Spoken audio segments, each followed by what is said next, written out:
you'll be able to. Amen. Inshallah. Amen. Amen. 1 month can change your entire life. Even one day. Exactly. Even one day. Yes. Okay. So as for time, we have it in abundance. I'll hold on to that. Pray for grace to be able to execute. I'll hold on to that. Good morning. Good morning to you. You're welcome to TV3 New Day.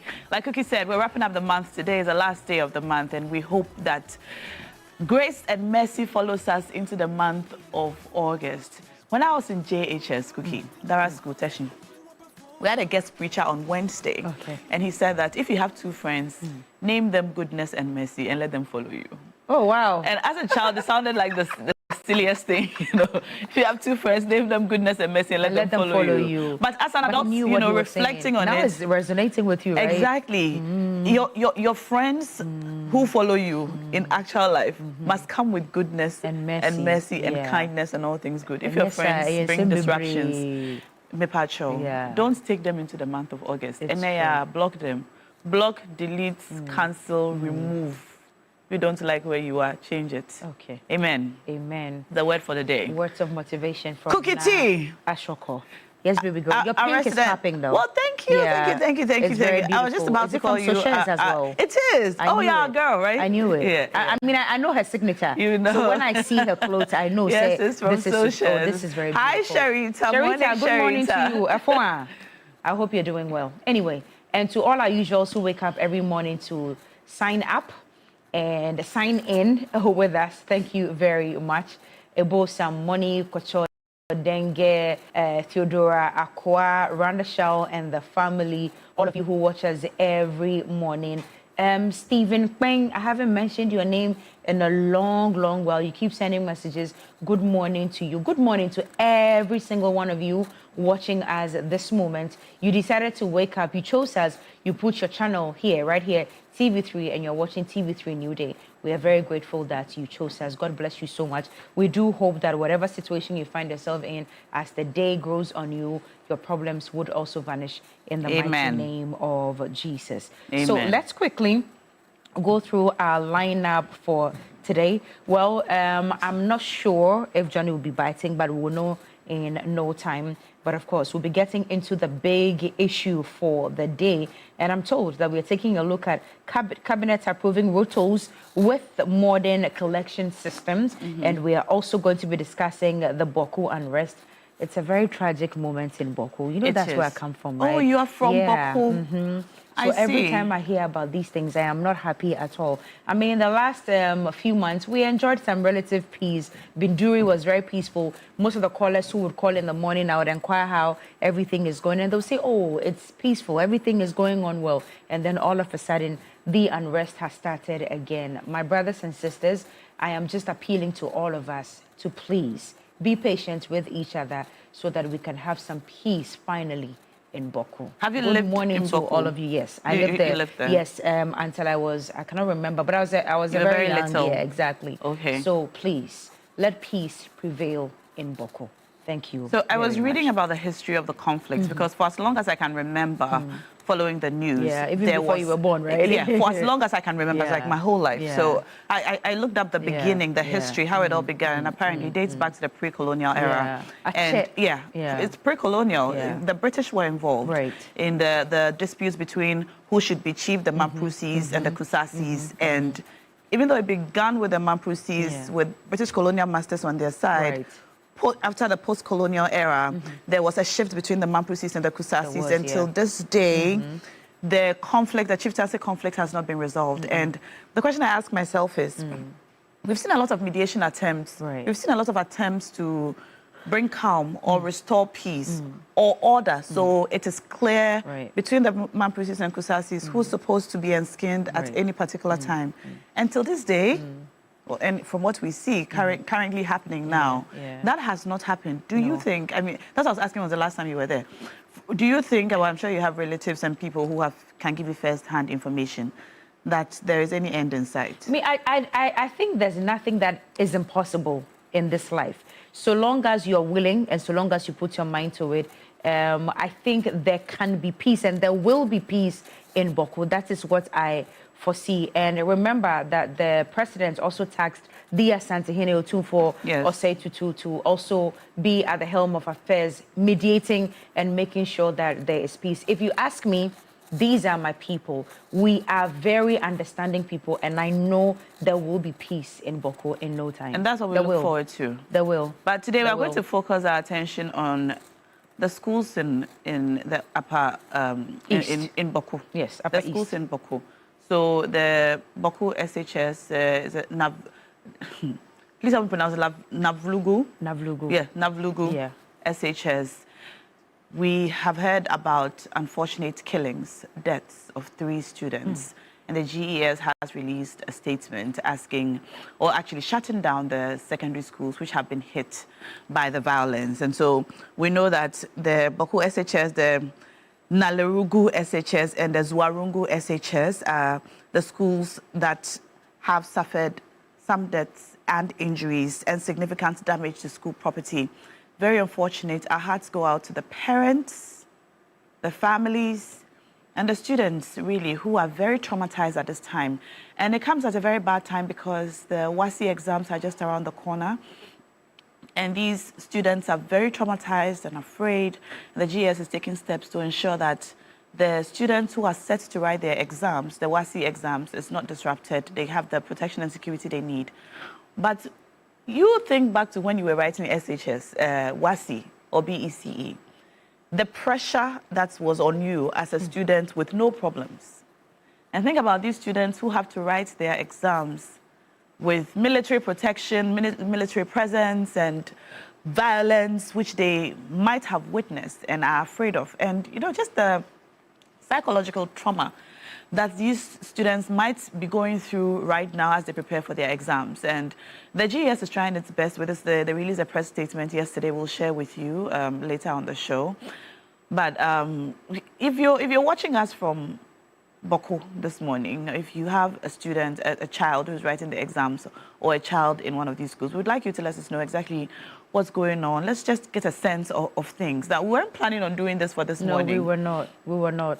We actually wanted to talk about the journalist who was attacked yesterday. But I think it's a step in the right direction. Yeah. You can call us and let us know what your fears are or how exactly you feel this morning as a student or as a parent of a student in the Bawku environment. Let's know exactly what's happening. Well, I think we can do that for Yes, I think we morning. can do that. I agree. Yeah. All right, well, our phone lines are active now. You can call us, let us know what your thoughts, fears, experiences have been. If you're calling us from, if you're watching us from the Upper East region, from Bawku and its environs, or really anywhere in the country, if you have a word to share, we'll be happy to hear it. We're talking about the unrest in Bawku, and more specifically, the effect on students. We know three students, unfortunately, are reported dead.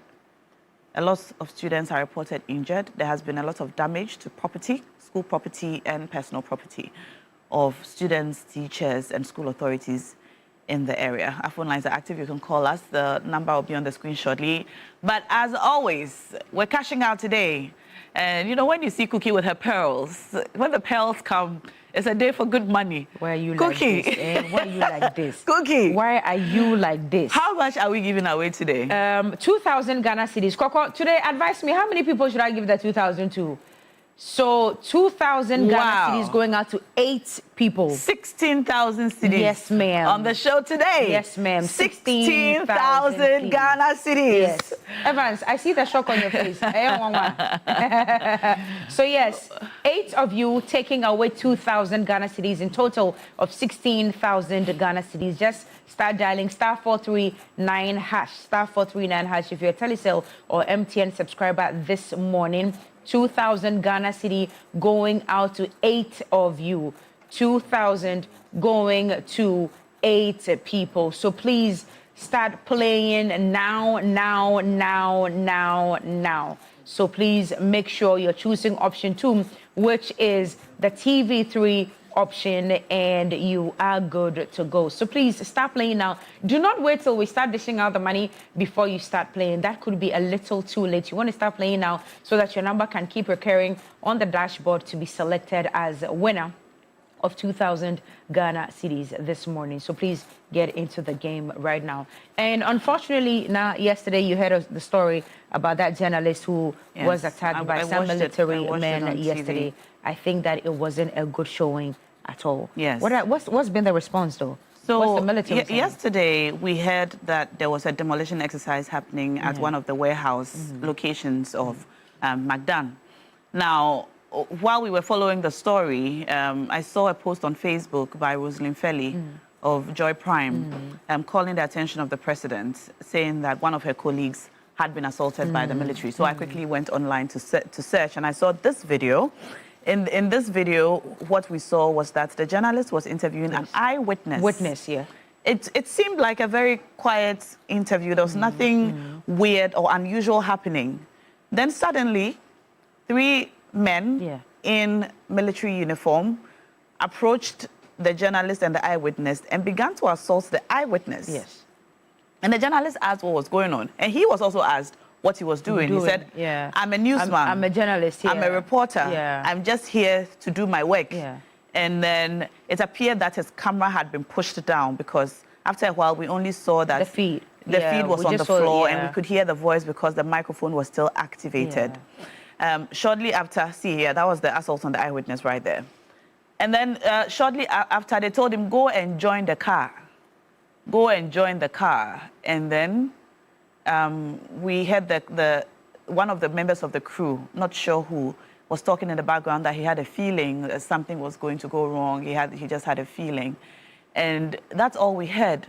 And then, interestingly, while this was happening or shortly after, a Joy News anchor was talking to somebody from the military on a different matter, actually on the Bawku matter. And so she asked her to respond or speak to this. She couldn't do so at the time.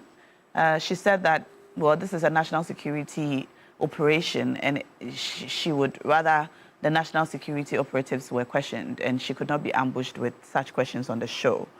And that was the end of it. But following that, we know that there has been a press statement which was signed by Felix Kwachio Fosu, MP, spokesperson for the president. We will project it shortly, but But basically, the press statement speaks to or condemns the attempted arrest of the Joy News reporter and assault on the eyewitness by a soldier at the demolition site. And he goes on to say such actions are utterly unacceptable to the John Mahama administration, and they have no place in our democratic society. And he goes on to say that he has been directed by the president to unequivocally affirm or reaffirm his unwavering commitment to freedom and safety of journalists. And the GJA president has also been talking. Okay. Albert Kwabena Adumfo. Well, he's also called on government to immediately arrest and interdict the national security operatives involved in the recent assault and detention of Joy News' journalist Carlos Kaloni. Welcome to This Morning. We are going to activate the phone lines now. I think it's actually been activated. You can call us, but welcome to This Morning.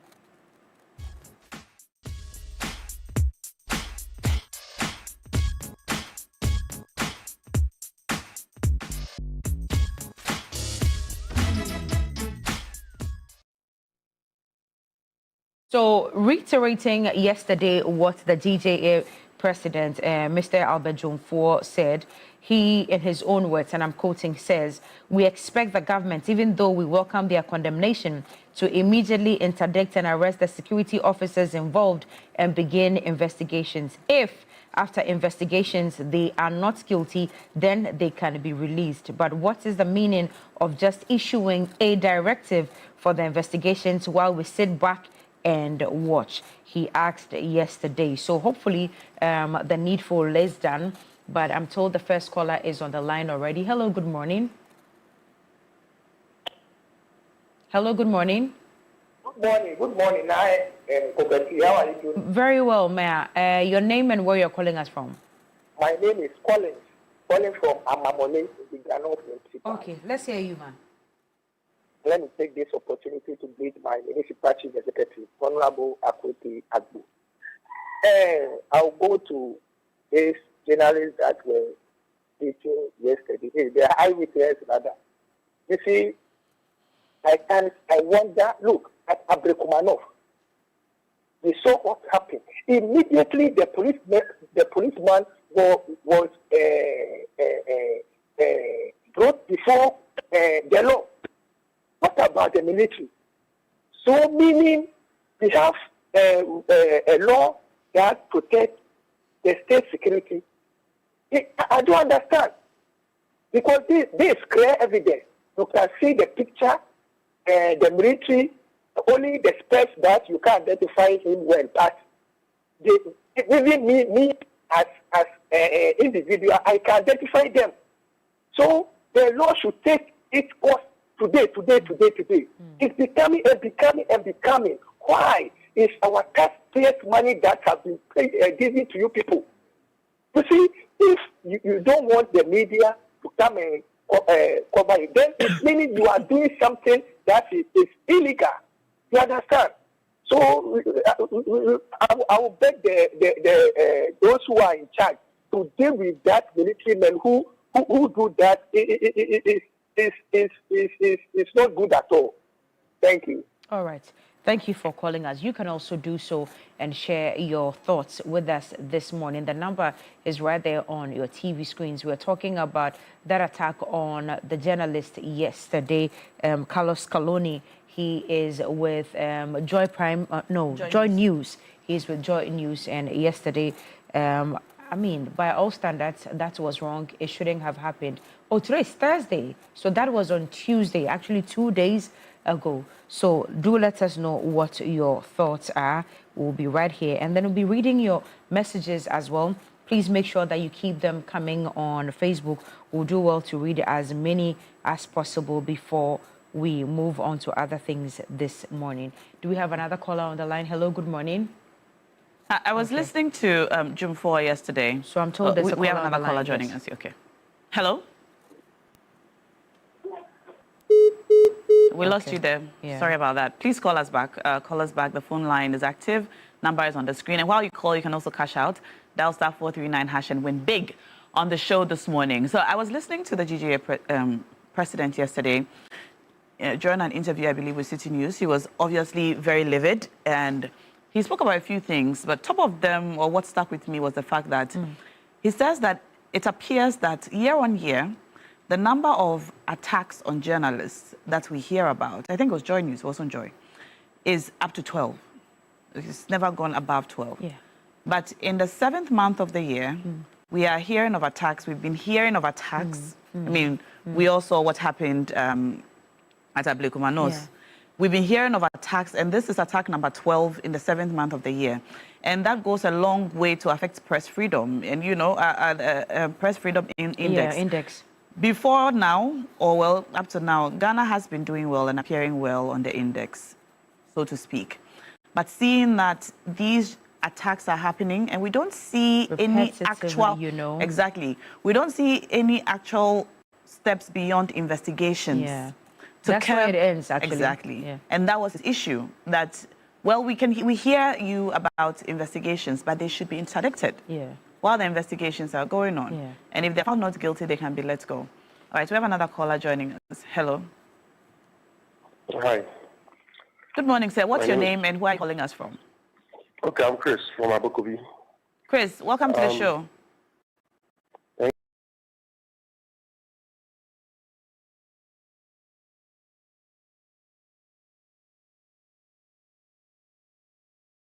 you. The attack on the journalists, yes, is condemnable, but you know, I think it's self-inflicted. Self-inflicted? I think so. Why do you think so? This thing keep happening, and we keep talking about it, and most of the times we do blame people, but nobody talks about the unethical way some of you journalists seek for information. What do you mean unethical ways? You've seen the video. What exactly was unethical about what the journalist was doing in this video? So if you are a corporate, I believe you speak on behalf of corporate organizations. And in that instance, especially what we saw in this video, we're told it's a controlled demolition. A demolition which is being done by national security operatives and being protected by soldiers. So definitely when you get to a thing like this, you know you won't get to speak to any of these people. If you want a report, and then maybe you can engage this innocent bystander or a passerby on the side by asking him what exactly happened, what did you see? But you don't put camera on him. You know this guy is not the right person to speak on what is going on there. If it is who is the right person to speak? If it is the case that you want to know who are involved in the demolition and what's the reason behind the demolition, that guy wouldn't be the right person to talk to. Okay, so let's assume that you are correct, that a bystander should not be spoken to. Let's assume that a bystander should not be spoken to. Should the military intervene and begin to assault this bystander? That was wrong. I said it earlier. But you drew attention to this guy by putting a video camera on him. Why did you do that? You already know that, first of all, he was not involved in the demolition. He only saw what happened. He's an eyewitness. You know what? Thank you. Thank you for your call. Thank you for your call. I mean, all opinions are welcome here. The point is that he was spoken to in his capacity as an eyewitness, someone who had seen what was happening. And if you say that eyewitnesses must not be spoken to, know that one day you could be in a situation where the only person who can speak to what has happened to you will be an eyewitness. And you will hang on to that eyewitness's testimony to get you out of whatever situation. Let's just hope that doesn't happen. But eyewitnesses are spoken to all the time. It is normal practice, not just in journalism. It is normal practice in life to speak to a person who has witnessed a thing happening, to ask them what they saw. But thank you for your call. All calls are welcome. You can also call us. The phone number is on the screen now. We're speaking about that unfortunate assault on an eyewitness. And should I call it an arrest of the journalist? Because he was picked up and taken to a place allegedly called Blue Gate. I don't know where that is. Yeah, I don't know where that is. And he was subsequently released. But I listened to him speak to City News, and he said that he's traumatized. He's not himself. He did not go to work on that morning knowing that this was going to happen, and he just isn't well psychologically, and that's what has happened to him. This is attack number 12, according to the GGA president, this year alone. We have another caller joining us. Yes. Hello. Hello, good morning. Good morning. Your name and where you're calling us from, please. I'm Nana Kotitete, Emranting of Apiga Achim.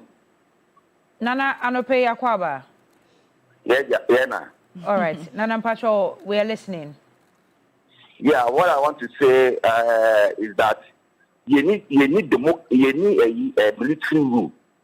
Now, also, Jenny, what for a body abu be say, or dear dance here. Who, Argentina, or mine, a chess is your full when you pass her. Journalists, or in the Juma. Or the years or so of TV3, what your expect to say will be a cocoa or you know what they are bar at the Bobby. It's a dear pan a kind of echo. Bawku, into quite a so honor. Almost to say, will be innocent a year after the DNA.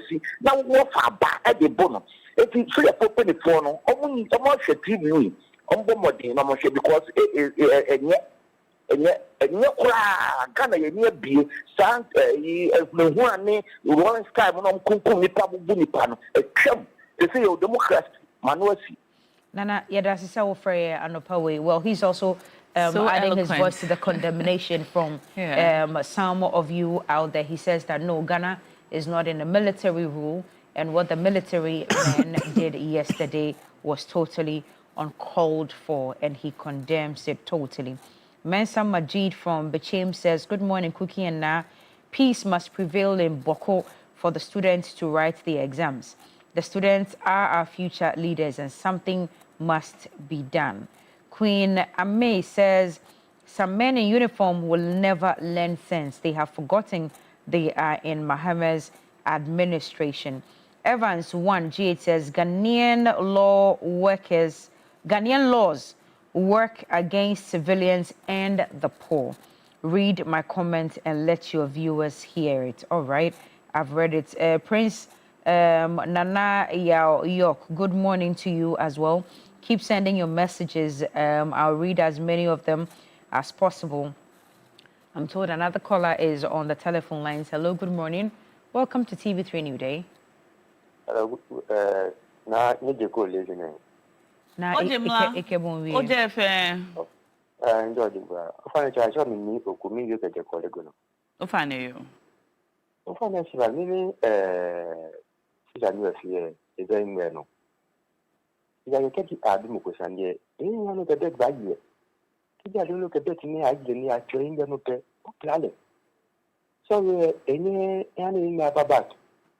so when you say akutia by election kun akaseda fu so wa agene isija fu ake ji ya ntu mu dino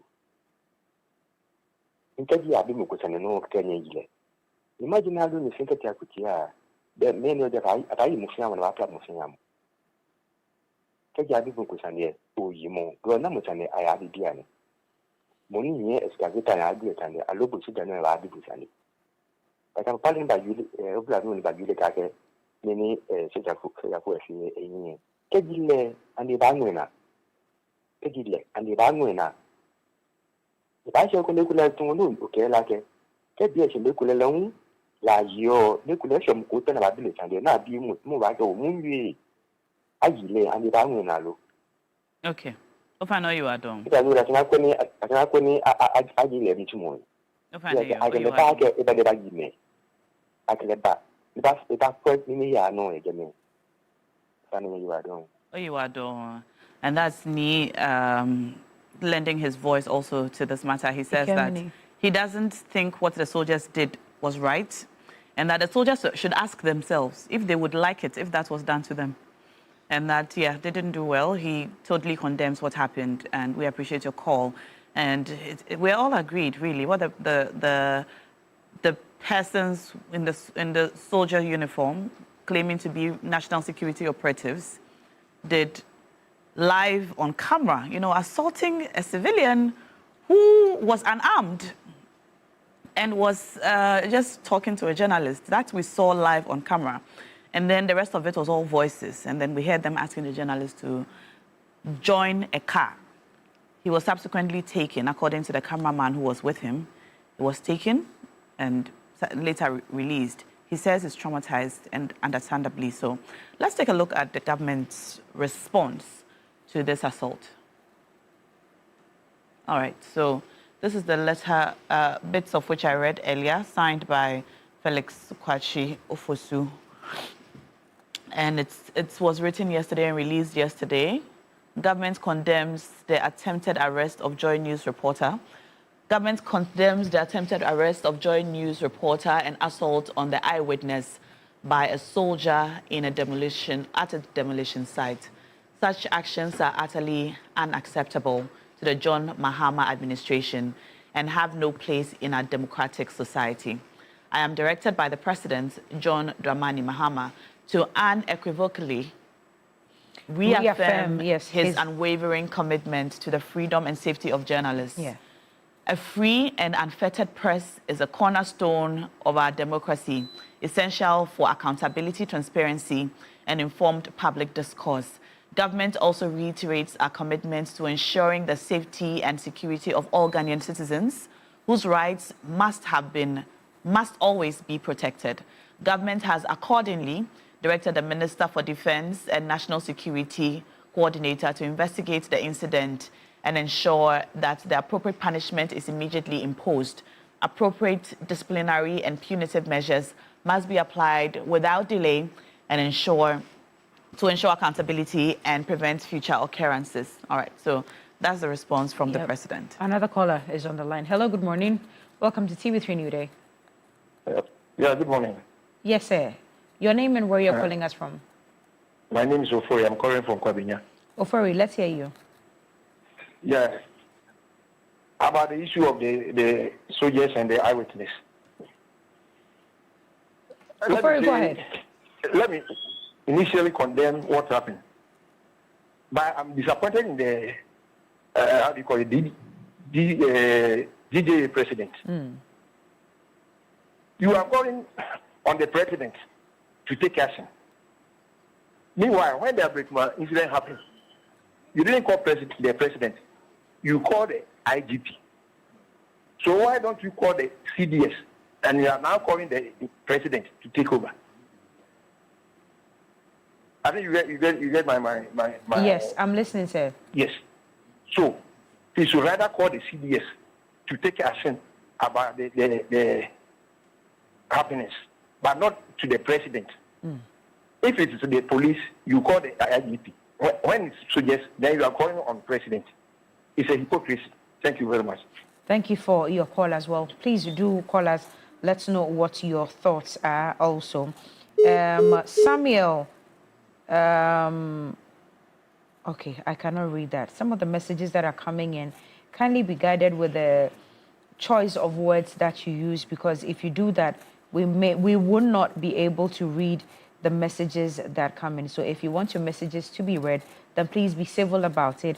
Use words that are printable, that we can at least read, especially for morning TV. We do not encourage attacks on each other, especially in the comment section on our social media pages. Please make sure that you desist from it. We stand for objectivity and we stand for truth. We stand for everybody. We do not take sides at all. So please, if you want to run any commentary on any of the issues that we are discussing here, then please make sure that you are very civil about it, especially if you want to contribute to our programming so that we can also read the messages over here. Do you have any messages? I have some messages coming in. Good morning, Na. Please help me welcome Cookie T back. Thank All you. right. As a matter of fact, after watching the video clip, I was not happy with the way the military officer in dark glasses used his belt to beat the eyewitness. President JM and NDC should not ignore this issue. They haven't. They've released a statement. And this is from Kotoka Courage in Anglonga Lashibi, Volta region. Long time now. Please greet Cookie T for me. It's always great to see her back, back on the show. Good morning, Na. The problem with this matter is that nothing will happen to these military people. That is why they keep doing it. They will finish the investigation and we won't see anything. The first thing they must have done was to release the names of these officers so that we know who they are. But they are going to cover up until this matter is forgotten. Too bad. Well. Another caller is on the line. Hello, welcome to TV3 New Day. Your name and where you're calling us from? My name is Ben. I'm calling from Ada. Ben, talk to us.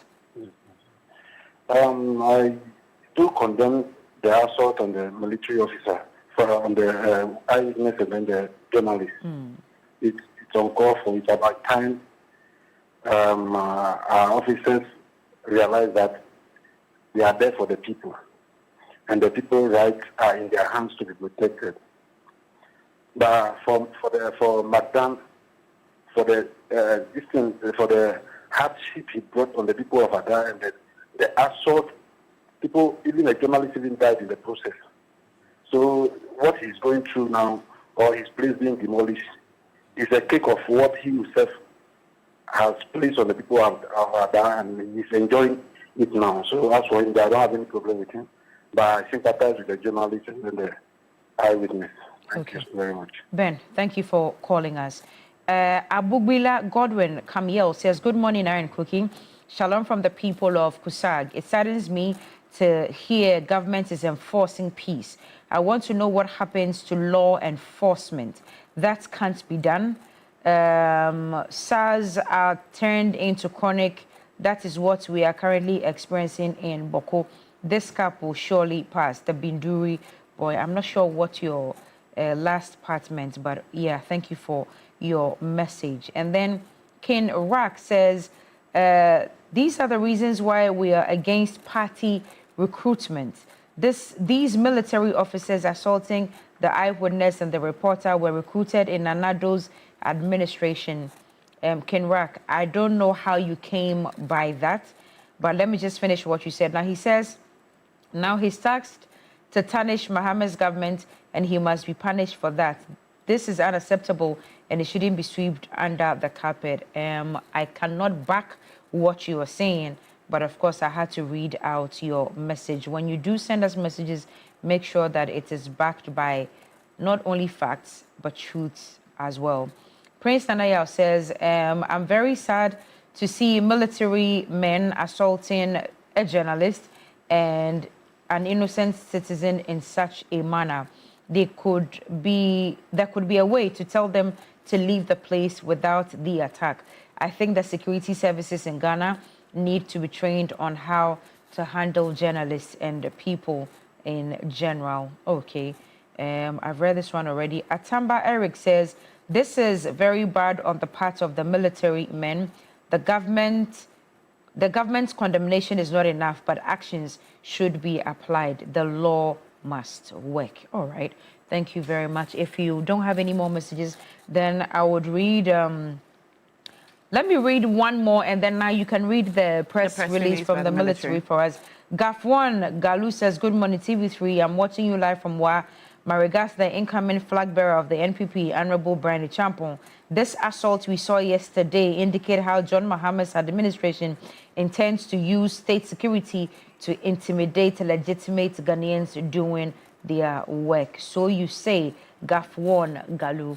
Thank you for your message. Now, can you take us to yes, let's take a look at the response from the military. We've seen the response from the government, from the Office of the President.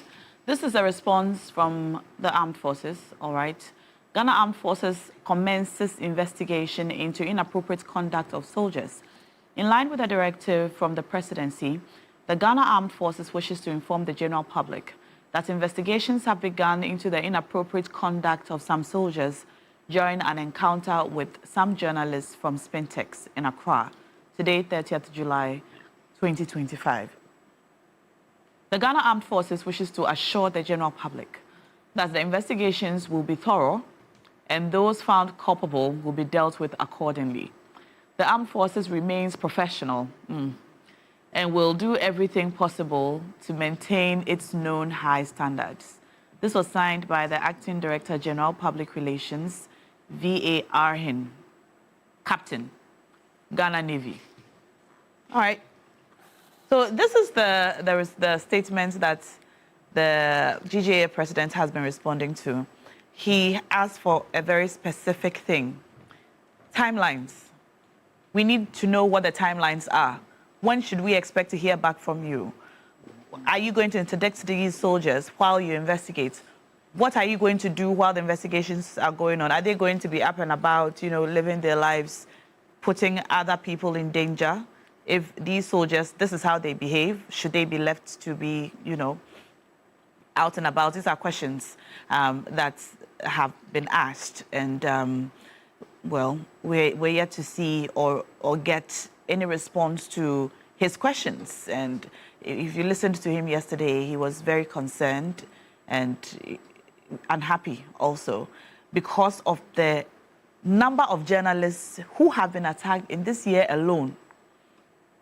And what it means for us, free press, our democracy, and so on. We have another caller joining us. Let's talk to this caller now. Hello?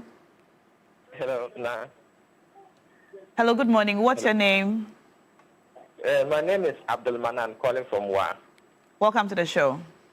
Thank you. Let me say good morning to you and Cookie. Cookie, you are welcome. Thank you very much, Manan. Thank you. Yeah.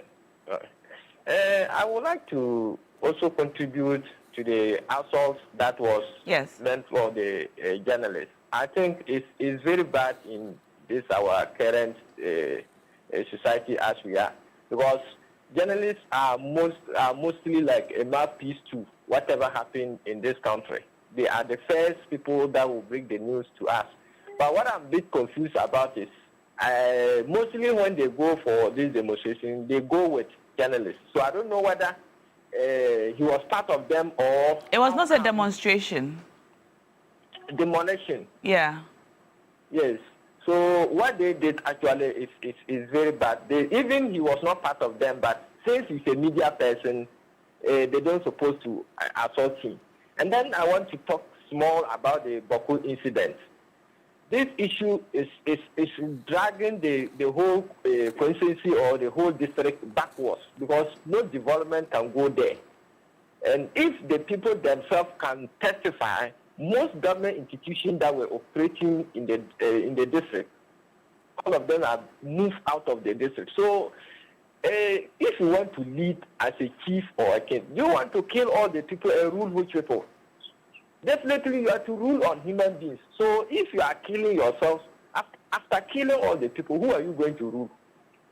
So I think they should be some compromising so that this whole thing can come to an end. All right. Thank you very much. Thank you. Appreciate your call. Thank you for calling. You're our last caller for the morning. We will continue this conversation during big issues when our guests come in. But we appreciate all of you who have called in. Thank you so much. You can cash out this morning. We've got 16,000 Ghana cedis we're giving to 8 of you. That means that each person gets 2,000 Ghana cedis. So dial now. *439#. Follow the prompts. Select option 2 for TV3. 2,000 cedis at the end of the month in addition to your salary. That's not bad at all, is it?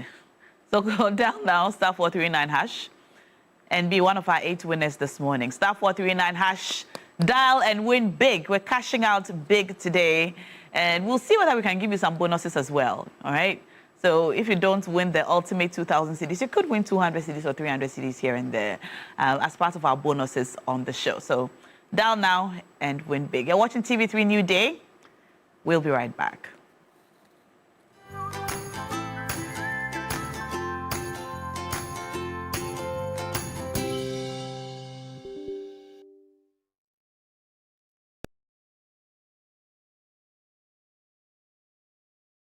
Cadbury Hot Chocolate.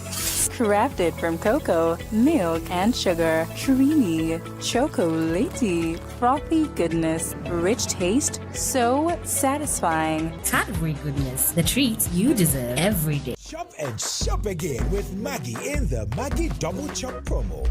It's a double chop. Buy a tray of Maggie Denede or Maggie Shrimp. Dial the code inside to *380*13# and you could win the grand prize of 10,000 Ghana cedis cash. There's more amazing prizes like electrical appliances and cash in the monthly draws. It's the Maggie Double Chop promo from May till stocks run out. Buy, dial and win. T's and C's apply.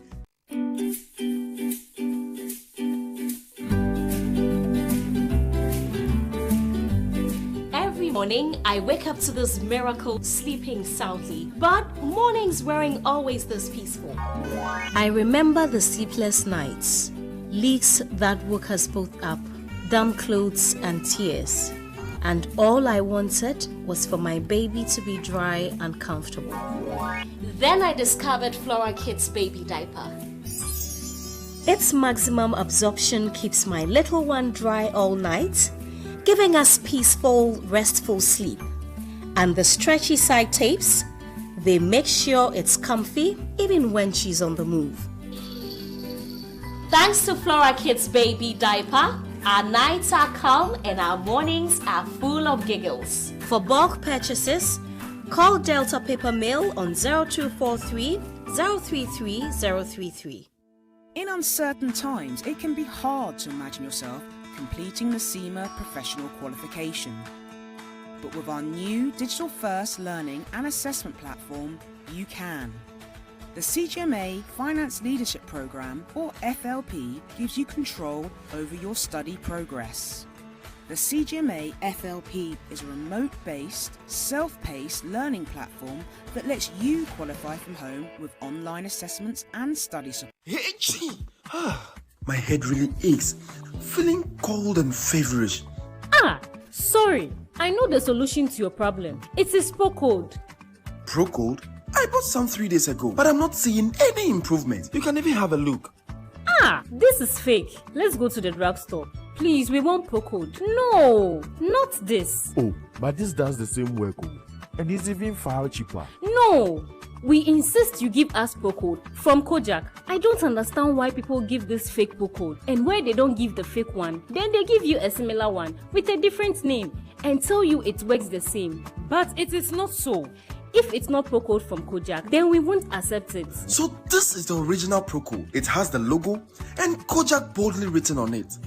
Yes, for quick and effective relief from headache, flu, nasal congestion and other feverish conditions, insist on Pro Code from Kojak. Pro Code, K-O-J-A-C-H. Pro Code. This advert is FDA approved.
Big issues making the rounds in the country by way of news and the things that we are concerned about.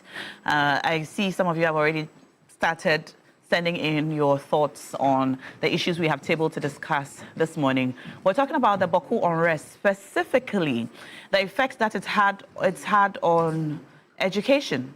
Secondary school students in school have seen some violence. Reported deaths 3 now. A lot of injuries, destruction to private property and school property. The students are traumatized, and we are particularly concerned about the students who are set to write their WASI exam soon. The GES has taken steps to ensure that they restore some confidence and calm in the hearts and minds of the students. They released a press statement yesterday informing us that the violence hit schools would be shut down temporarily, and they're assuring final year students of protection, all the protection they need while they write their WASI exams. But our question is, in the face of all of this emotional stress to the students, how would it affect them, their mindset as they prepare for exams? I mean, we all know how exams are and the stress it already comes with. We'll get into that. And our mothers are here on the show this morning, and so they're best placed, really, if you ask me, to address this issue. Also, we're going to be talking about road tolls, which are back, but this time they're going to be collected in a more advanced way, digitally advanced way, to ensure transparency and reduce congestion at the toll gates. We'll get into that as well. It's time for big issues. Connect with us with the hashtag TV3NewDay on X and also under our Facebook live feed. I'll be reading your messages as we go, so keep them coming in, and I'll read them. Already in studio is our favorite public interest advocate, Roadlin Imoro Ayana. Hello, Auntie Roadlin. Hi. How are you doing? Good morning. I'm fine, thank you. And yourself? I'm fine too. Good. And I know I keep promising that I will readjust my wardrobe for Thursdays so that, you know, I'll be able to show up in rich African prints. I don't know why I keep forgetting. So I do a thing where on Sundays, I pick out all my clothes for the week. And I'm still in the unfortunate mindset of Friday wear, but that's which fine. We are trying to change and improve upon. Yeah, so yes, Friday, but then we should wear it on other days as Friday. well. We should be other days. It should be well, other days. so. And it's beautiful to adorn yourself in the African way. Yes, and it's important. Yes, and I always have this thing about when in doubt, wear your cloth. It fits every occasion. My line is when in doubt, wear black. No, when in doubt, wear your cloth. It fits in every occasion. I like it. Yeah. I think I like it. And your hair too. Thank you. It's very pretty. All right, so we're going to be joined shortly by Nanaya Achimpim Jantwa. But I would like us to please first take a look at the press statement that was issued by the Ghana Education Service yesterday. It came out yesterday, and that's it on your screen now. The title is Emergency Safety Measures for Schools Under Violent Threats. And this press statement was released yesterday, and it speaks to the matters arising in the Bawku conflict, specifically with our schools. And it reads as follows. The management of the Ghana Education Service, GES, has received confirmed reports of violent incidents at Bawku SHS, Nalerugu SHS, Zuarungu SHS, which have resulted in the tragic loss of student lives, injuries, and significant damage to school property. These events, which occurred between the 20th and 26th of July, have severely disrupted academic activities and caused deep distress among students, families, and school staff. The GES condemns in no uncertain terms these acts of violence. The GES expresses its sincerest condolences to the bereaved families and affected school communities. We stand with them in this difficult moment and assure them of our full support. In addition, we officially announced that the schools under violent attacks are temporarily closed down to ensure safety of life and property. The GES is currently collaborating with the Ministry of Education, WAEC, regional and district directors, and leadership of the affected schools to take urgent steps to ensure that the SHS 3 students who are the SHS3 students, I beg your pardon, are able to sit for the upcoming WASI under safe and fair conditions. Special examination arrangements and secure centers are currently under consideration. For SHS1 and 2 students in the affected schools, the GES is exploring all viable learning avenues to ensure continuity of lessons while campuses remain closed for safety assessments. Further details on these interventions will be communicated in due course. In addition, counseling services are being strengthened for both students and staff to help them manage the trauma. We thank the government through the Ministry of Interior for swiftly evacuating our students safely out of campus. We will continue to work closely with the security agencies to enhance safety on school campuses and protect both students and personnel. We call on stakeholders, community leaders, parents, and law enforcement agencies to support efforts to maintain peace, discipline, and the sanctity of our educational institutions. And it's signed by Daniel Fenny, Head of Public Relations, GES. This statement was released on the 29th of July, so that was 2 days ago, in respect of how students are coping, really, in the Upper East region, the areas that are affected by the ongoing conflict. Well, we've been joined by Nanaya Achimpim Jantwa. Good morning. Good morning. Great to have you. You're welcome to the show. Thank you. We're also joined online by Dr. Peter Pate Anti. He is the Executive Secretary of Institutes for Education Studies. Good morning, Doc. Good morning. Great to have you. Thank you so much for joining us.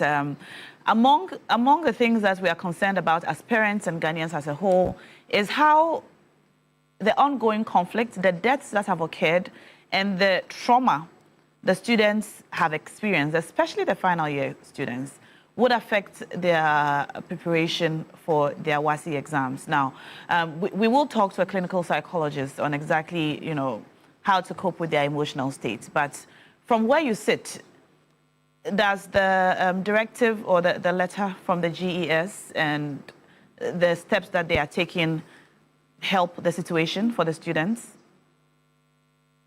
Right. Thank you very much, and good morning to your listeners and viewers. First of all, let's express our condolences to the family of the students that have lost their lives and those who are going through difficult moments because of the conflict around that area. I think that those of us in education understands that examination has a lot of factors that can either affect positively or negatively the student when the person is about to write the exam. So some of us, we believe that the performance that the student exhibits after an exam, when he writes an exam, it does not entirely depend on what he has learned or has prepared over the years. Circumstances during the exams can lead to the students either performing well or not performing well. And that is why it is important that we don't just play or joke with what has happened, what is happening in that particular area. I think that the GES is taking steps to mitigate the effect of these things on the students, and it's very important that they do that with all the swiftness that they can, because I believe that if we are not able to stabilize the students, specifically the final years as we are discussing, it is going to have a tremendous effect on them as they prepare and they go and write their exams. Remind you why WASI is a big deal. It's a high stakes exam. It means that if you don't pass WASI, your future aspirations as a student becomes difficult, because no employer would be ready to employ you with your bad grades, and technically you cannot go to any tertiary institutions if you don't get the requisite results. So it's a big deal for the students. They are disadvantaged at this moment in time, and I think that strict measures should be put in place to get them secured, stabilized, so that they can go and write the exams to the best of their ability. The GES says that they are assuring the students of their safety. and safety of centers for those who are going to write the exams. Parents are concerned that the closure of the schools will negatively impact the students' preparation and general mindsets, you know, as the exams approach. Is the assurance from the GES enough that they will give them the protection and safe centers to write the exams? Some parents are asking if there will be the if GES will consider moving the students to other parts of the country which have not been hit by the conflict. Is this something that the GES should consider?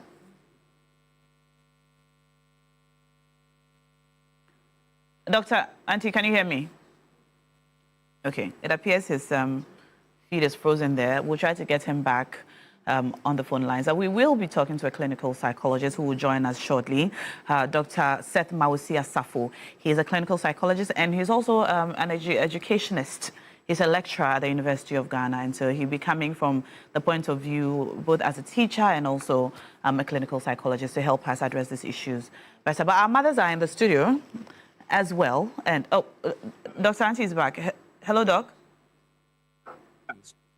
Yeah, so what we are thinking is that you cannot ask the students to go back to the same campus to write the exams. The trauma, the emotional issues and everything associated with what has happened on the campus would not help them. So we were proposing to GES to move them from their community as they have evacuated them from the schools. Now they are in their households. Move them to other communities where we think that there's relative stability, and then let them join other final year students on their campus. Let them settle in there. Their teachers can join them. I know it will come with a cost because we need to feed them and pay teachers and other things. But we need to do this for our children. We have to find the money to do this for them so that these students will settle there 2-3 weeks before they start the exams. That will give them the kind of stability that we are all talking about. During that period, the psychologists and the counselors can move in there, engage them, and let them have a rest of mind before the exams start. That is assurance that parents would want to have. So, as you read the letter from GS, it says that they want to get them a secured venue for the exams. I think that secured venue will not be the same campus where soldiers will be there with their guns protecting them. That scene itself is emotionally destabilizing for the students, and I don't think that we should encourage that. We think that they should be moved to different communities far away from where they are. Let them settle in for 1 or 2 weeks. Let the counselors go there. Let their teachers be there. They join other students for preps and other lessons so that they settle in, and then they can have a stability of mind to write the exams. And I think that's a proposal that we think is ideal to implement at this point in time. Additional support aside removing them or evacuating them from their communities to other communities. Additional support in terms of psychological, financial support for parents and so on. Do you think this is something the government should be considering? Exactly. I think this is something that they should do as early as possible. In fact, there is a document that's being produced, that was produced by the previous leadership of GES. After COVID, the global system started talking about education in emergencies. And Ghana, we developed a document that's supposed to span between 2023 to 2026.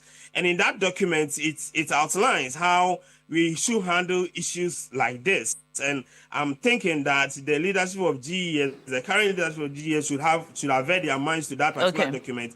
So that whilst we are even dealing with the final year students, those in first year and second year will benefit from the implementation of this document. But government should find money to provide feeding, accommodation, support for teachers, not only, finance, but, the psychosocial support system for teachers and the students, because the teachers have also experienced these kinds of trauma, and maybe some of them witnessed the shooting, and they are going through some serious issues. And I think that government should find money to do this for our kids and support the kids. As for the parents, I don't think government needs to give them anything.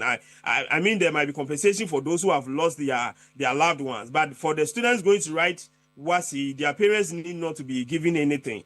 What what the government needs to do is to find the money for the students for feeding, which can be channeled through the institution that is going to host them, so that they are fed there. And then teachers for their transport to the new place, accommodate them, and give them all the necessary support. We think that this should be done as early as possible. You don't wait till 2 days for the exam, then you move them to the school. They will not be able to settle in, and it will affect their performance. We don't want anything to affect them and disadvantage them as they go to prepare for the awards. So I think that the government should do this as early as possible. I was thinking that this should be done by the end of this week, so that the students can settle in and then they prepare, because some of them are about to start their practicals, and you should not drive them to the school, the new venue, a day or the same day that they are going to write their exams. We've been doing this for BEC students who have centers away from their community. They are moved there and they stay there for some time, write their BEC before they get back to their community. So this is something that should be doable, and with the requisite arrangement from WAEC and the other relevant authorities, we should secure a very conducive environment for these students to feel free and write their final exams. This morning to share your views on exactly the way forward and your thoughts on the intervention by the GS. We appreciate you and your time. Enjoy the rest of your day. Thank you so much. We've just been talking to Dr. Peter Partey Anti. He's the Executive Secretary of the Institute for Education Studies, and we're talking about the unrest in Bawku and the effect it's had or is having on students, especially the SHS students who are preparing to write the exams. Bear in mind that already there have been 3 deaths, reported deaths, violence on school campuses, injuries and destruction and loss to school property.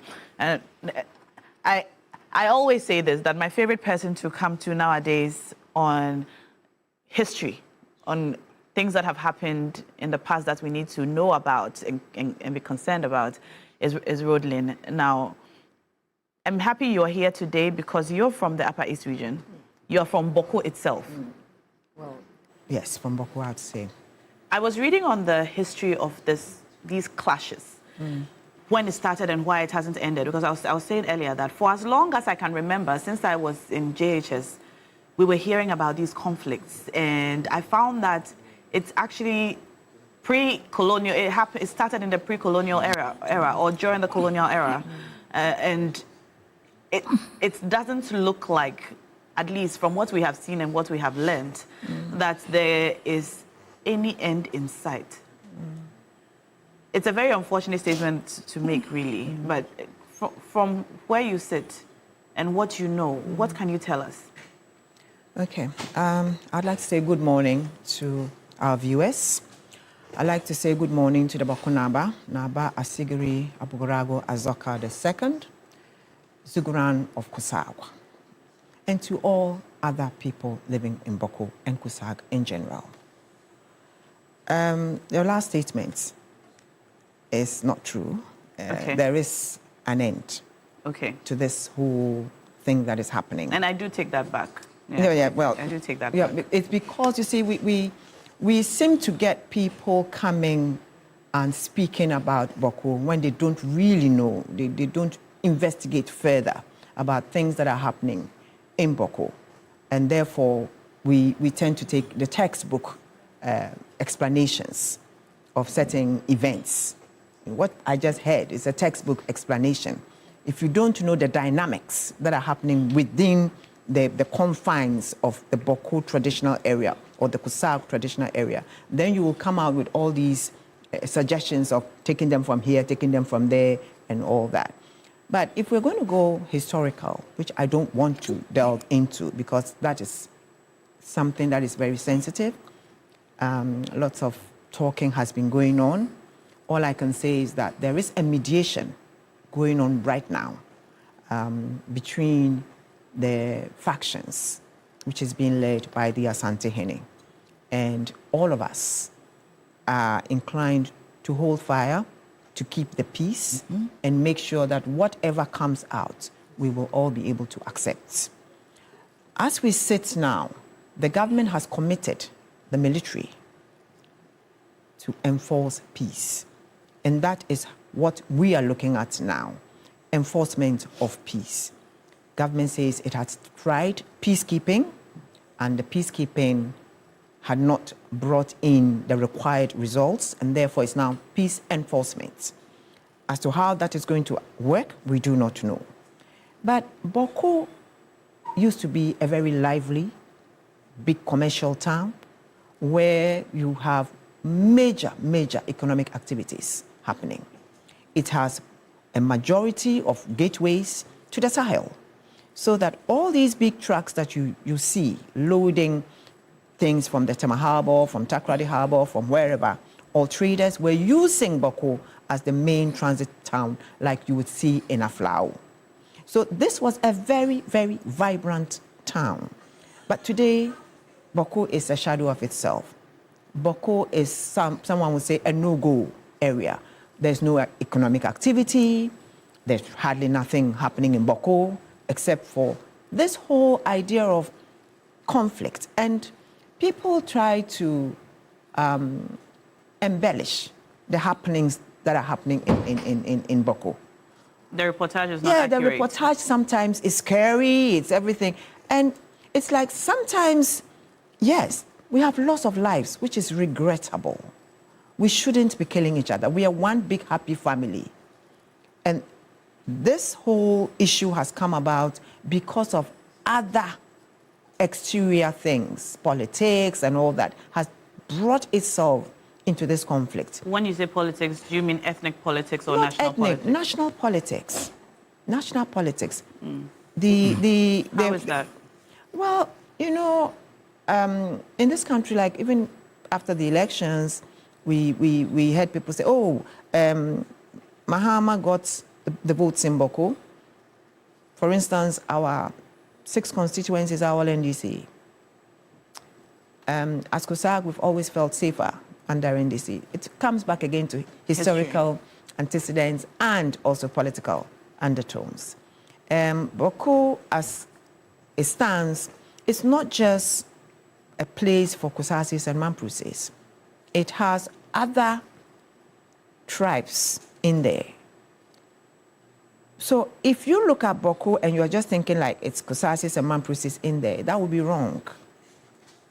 At the end of it, what is happening is affecting everyone in there, whether you're Hausa, whether you're Sisala, whether you're Wala, whatever tribe you are, that you're living in Bawku, Busanga or Mushi, you are in Bawku. You understand?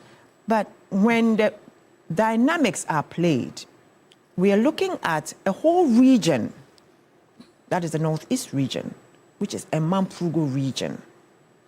And then we are having a subset of that region, a group who are Mamprusis in Bawku, who are in the Upper East region. Okay. You understand?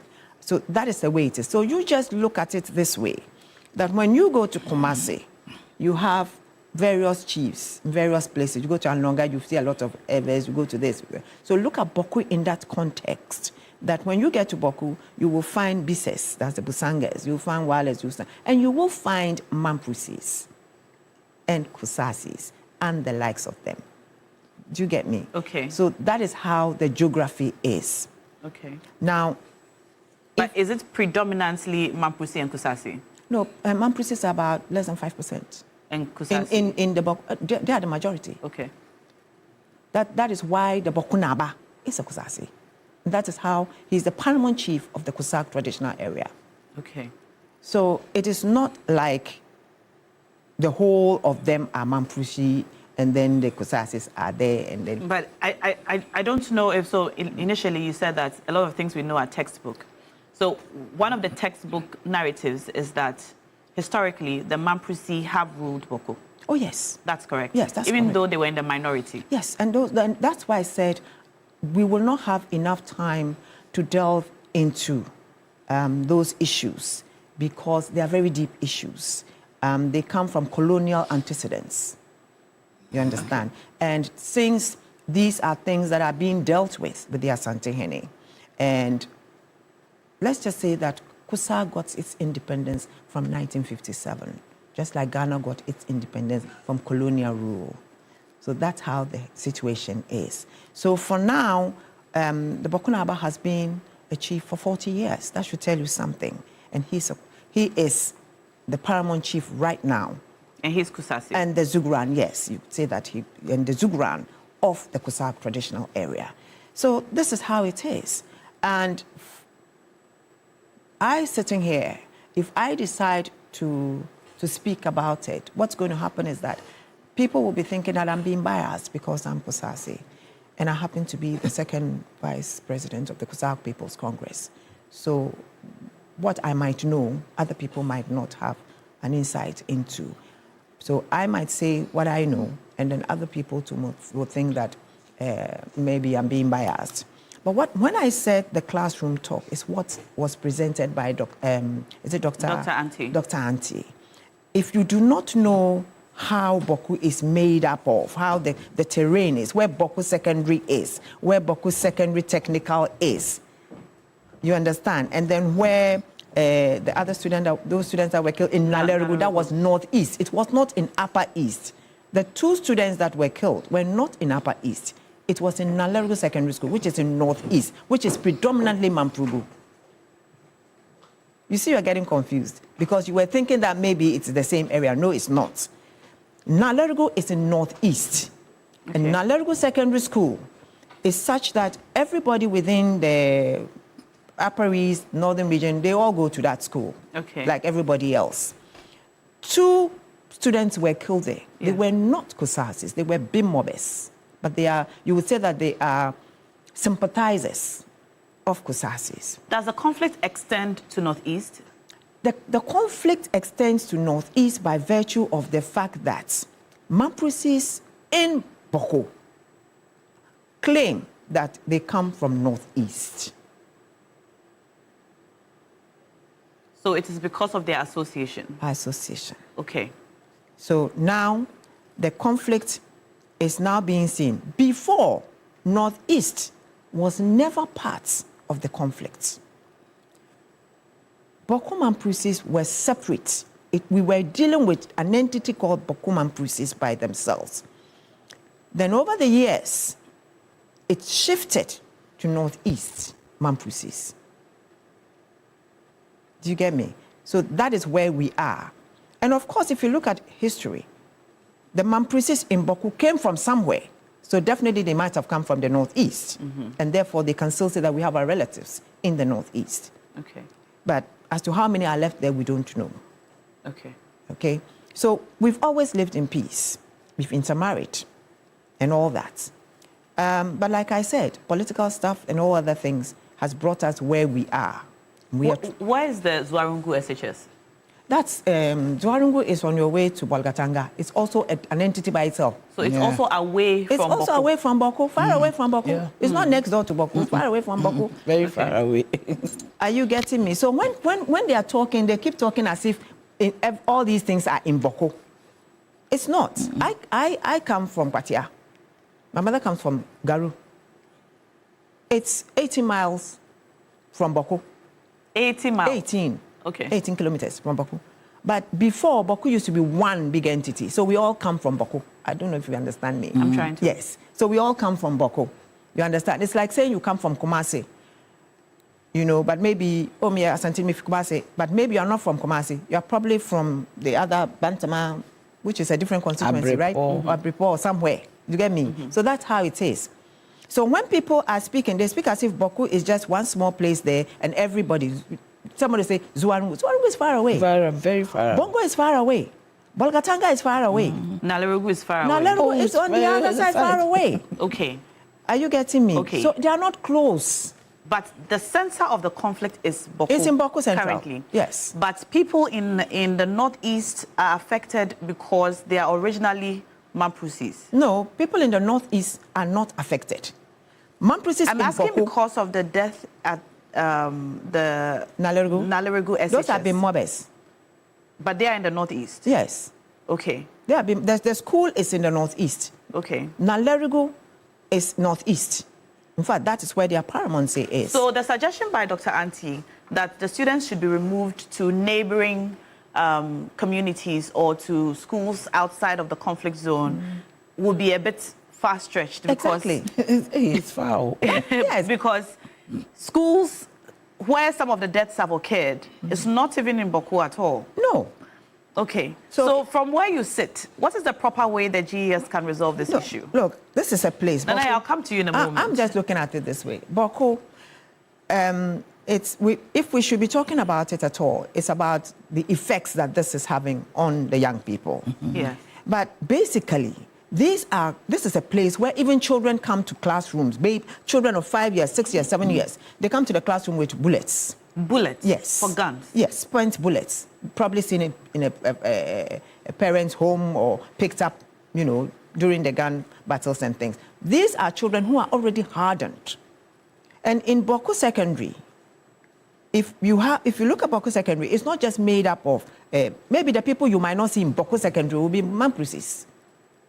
That's what I'm saying, that the dynamics are not like normal. The Mamprusis do not go to Bawku Secondary? Because it's not safe for them. Yes. On a regular day, it's not safe?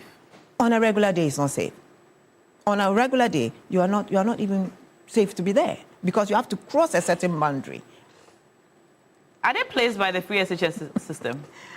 Yeah. But they are not placed in these schools? No, they will not choose those schools. Just like today, until recent, we used to choose Nalerigo, but today we tell our students, don't choose Nalerigo. Don't go to Nalerigo Nursing Training College if you can help it until all these things are resolved. So there's more to this. There is more to it than what we keep, looking at. And you see, we cannot expect professionals to sit in Accra and not read through the dynamics. If you go to Bawku Secondary and you are going to take the people, which school are you going to put them in? The next one is Timpani Senior High School. Senior High School, yeah. You can go to Timpani, which is also a distance. Okay? And then infrastructure. Our infrastructure is so poor. We don't even have enough places to give our own students that are in those schools. So you're going to Zebila Senior High School. The infrastructure is poor. So how are you going to be moving people from this thing? All that I think that government maybe should have done, I think they were hasty in saying that they had closed the school indefinite. These are people who have been living with it. You understand? If they had brought in the security, the military, to say that the military is here and you are safe, nobody's going to come here and harm you. These students, and then they've given them some pep talks and things, these students would have just sat in there for the 3 weeks, written their exams under the supervision. And then after that, just go home, and then you can then close the school for people. But the way they've done it, rather, is going to create more problems because some of these students can hardly get any money to even feed. So if you are going to move them, where are you going to move them to? You are even actually most people, if they are Kusai, they will not move. They might go to the schools I've just mentioned, either Timpani, Zebila, or the other close-by schools. It is the other tribes, like maybe the Prafres, the Bulses and things, who might be willing to go to other places that they feel safe. Okay, I'm going to come back to you on your recommendations on what the GES should consider doing, but let me come to you, Nanaya. After listening to Roadlin and listening to Dr. Anti, do you think that the steps that the GES has taken is the way to go to protect the students and assure them? Thank you very much, Nashokwa, and good morning to your viewers. I have a cold, so today... Sorry about that. It's going around. I'm slow.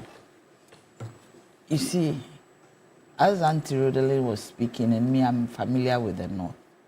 The South should not make commentary for the North without knowing the trajectory and the demographics, the geography of the North. Zuarungu is far away from Bawku. Nalerigo is far away from Bawku. Do you get me? I remember we went for evangelism from my church. Okay. We went to Zuarungu, Nalerigo.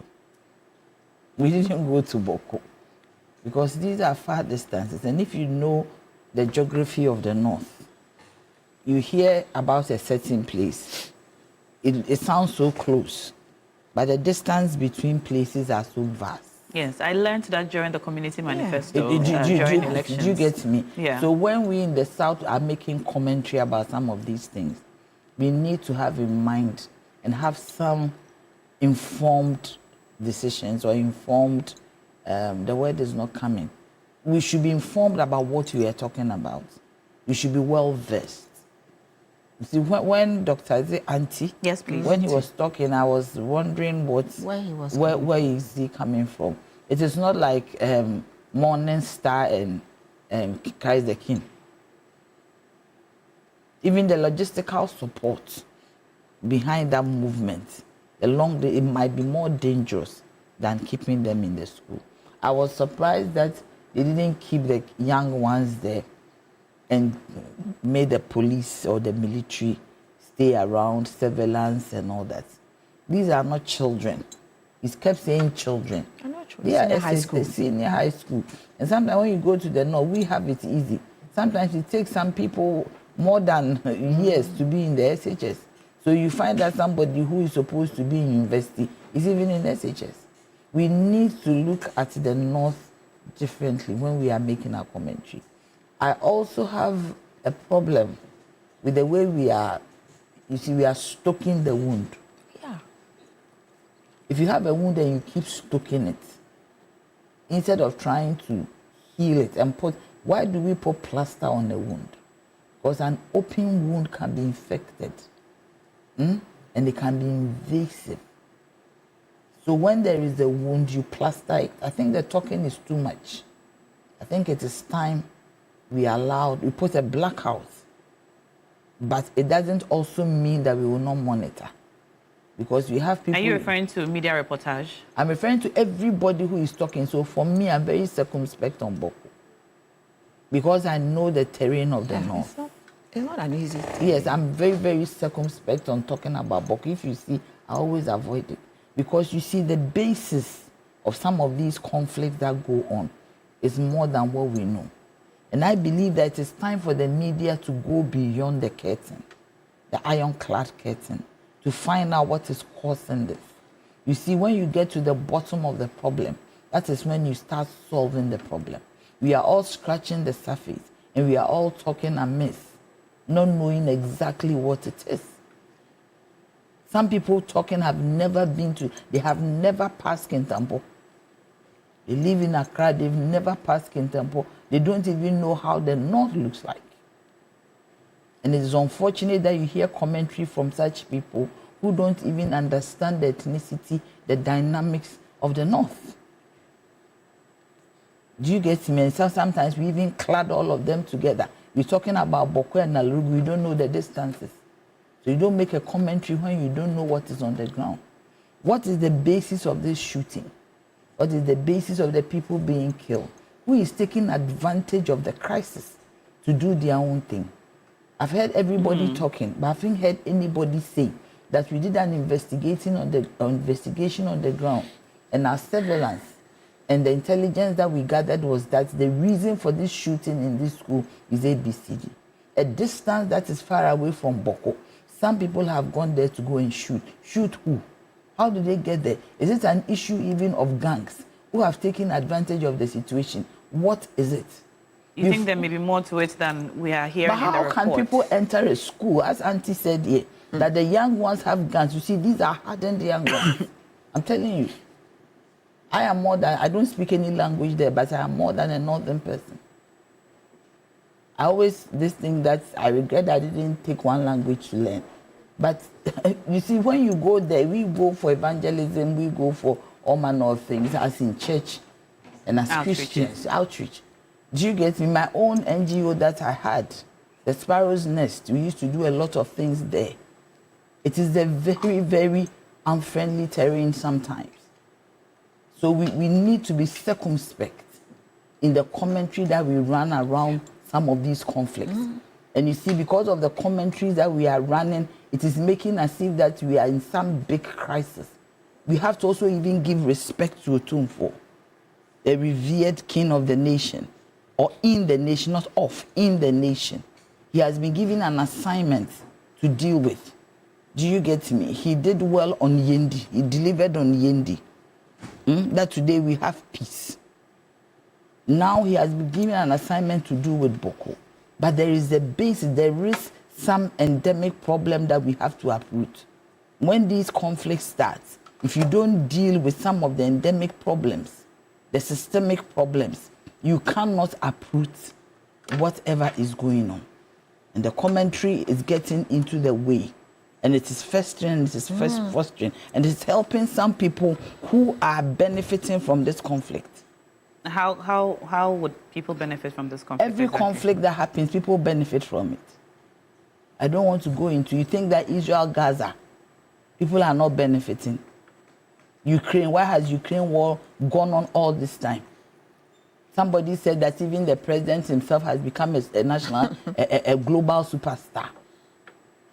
Ordinarily, maybe he wouldn't have been in power. Maybe his term would have ended. Do you get me? So there are interests, and you need to look at all the interests. And how do you get to a partner when you do negotiations? Best alternative to a negotiated agreement. But I think that we should all come together and see how we will help. So then I am telling my people, the journalists, that if they will help this nation, what should happen is that go beyond, go into the historical antecedents of what is going on.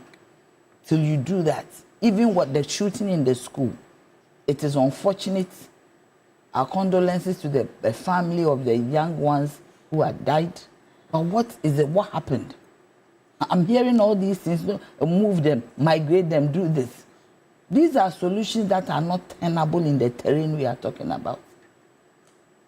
Do you get me? It's not tenable. So what happened? How did these people get in there? Is it a security lapse or what? Who shot? Who shot who? How did the person get into the line of fire to be shot? Were they targeted shooting, random shooting? We have not been told. When an issue happens in a school in the US, the first thing they say that a student shot into the crowd. It was a random shooting, it was a targeted shooting. If we know what it is, then we'll be able to get to the bottom of it so that we avoid it in other areas.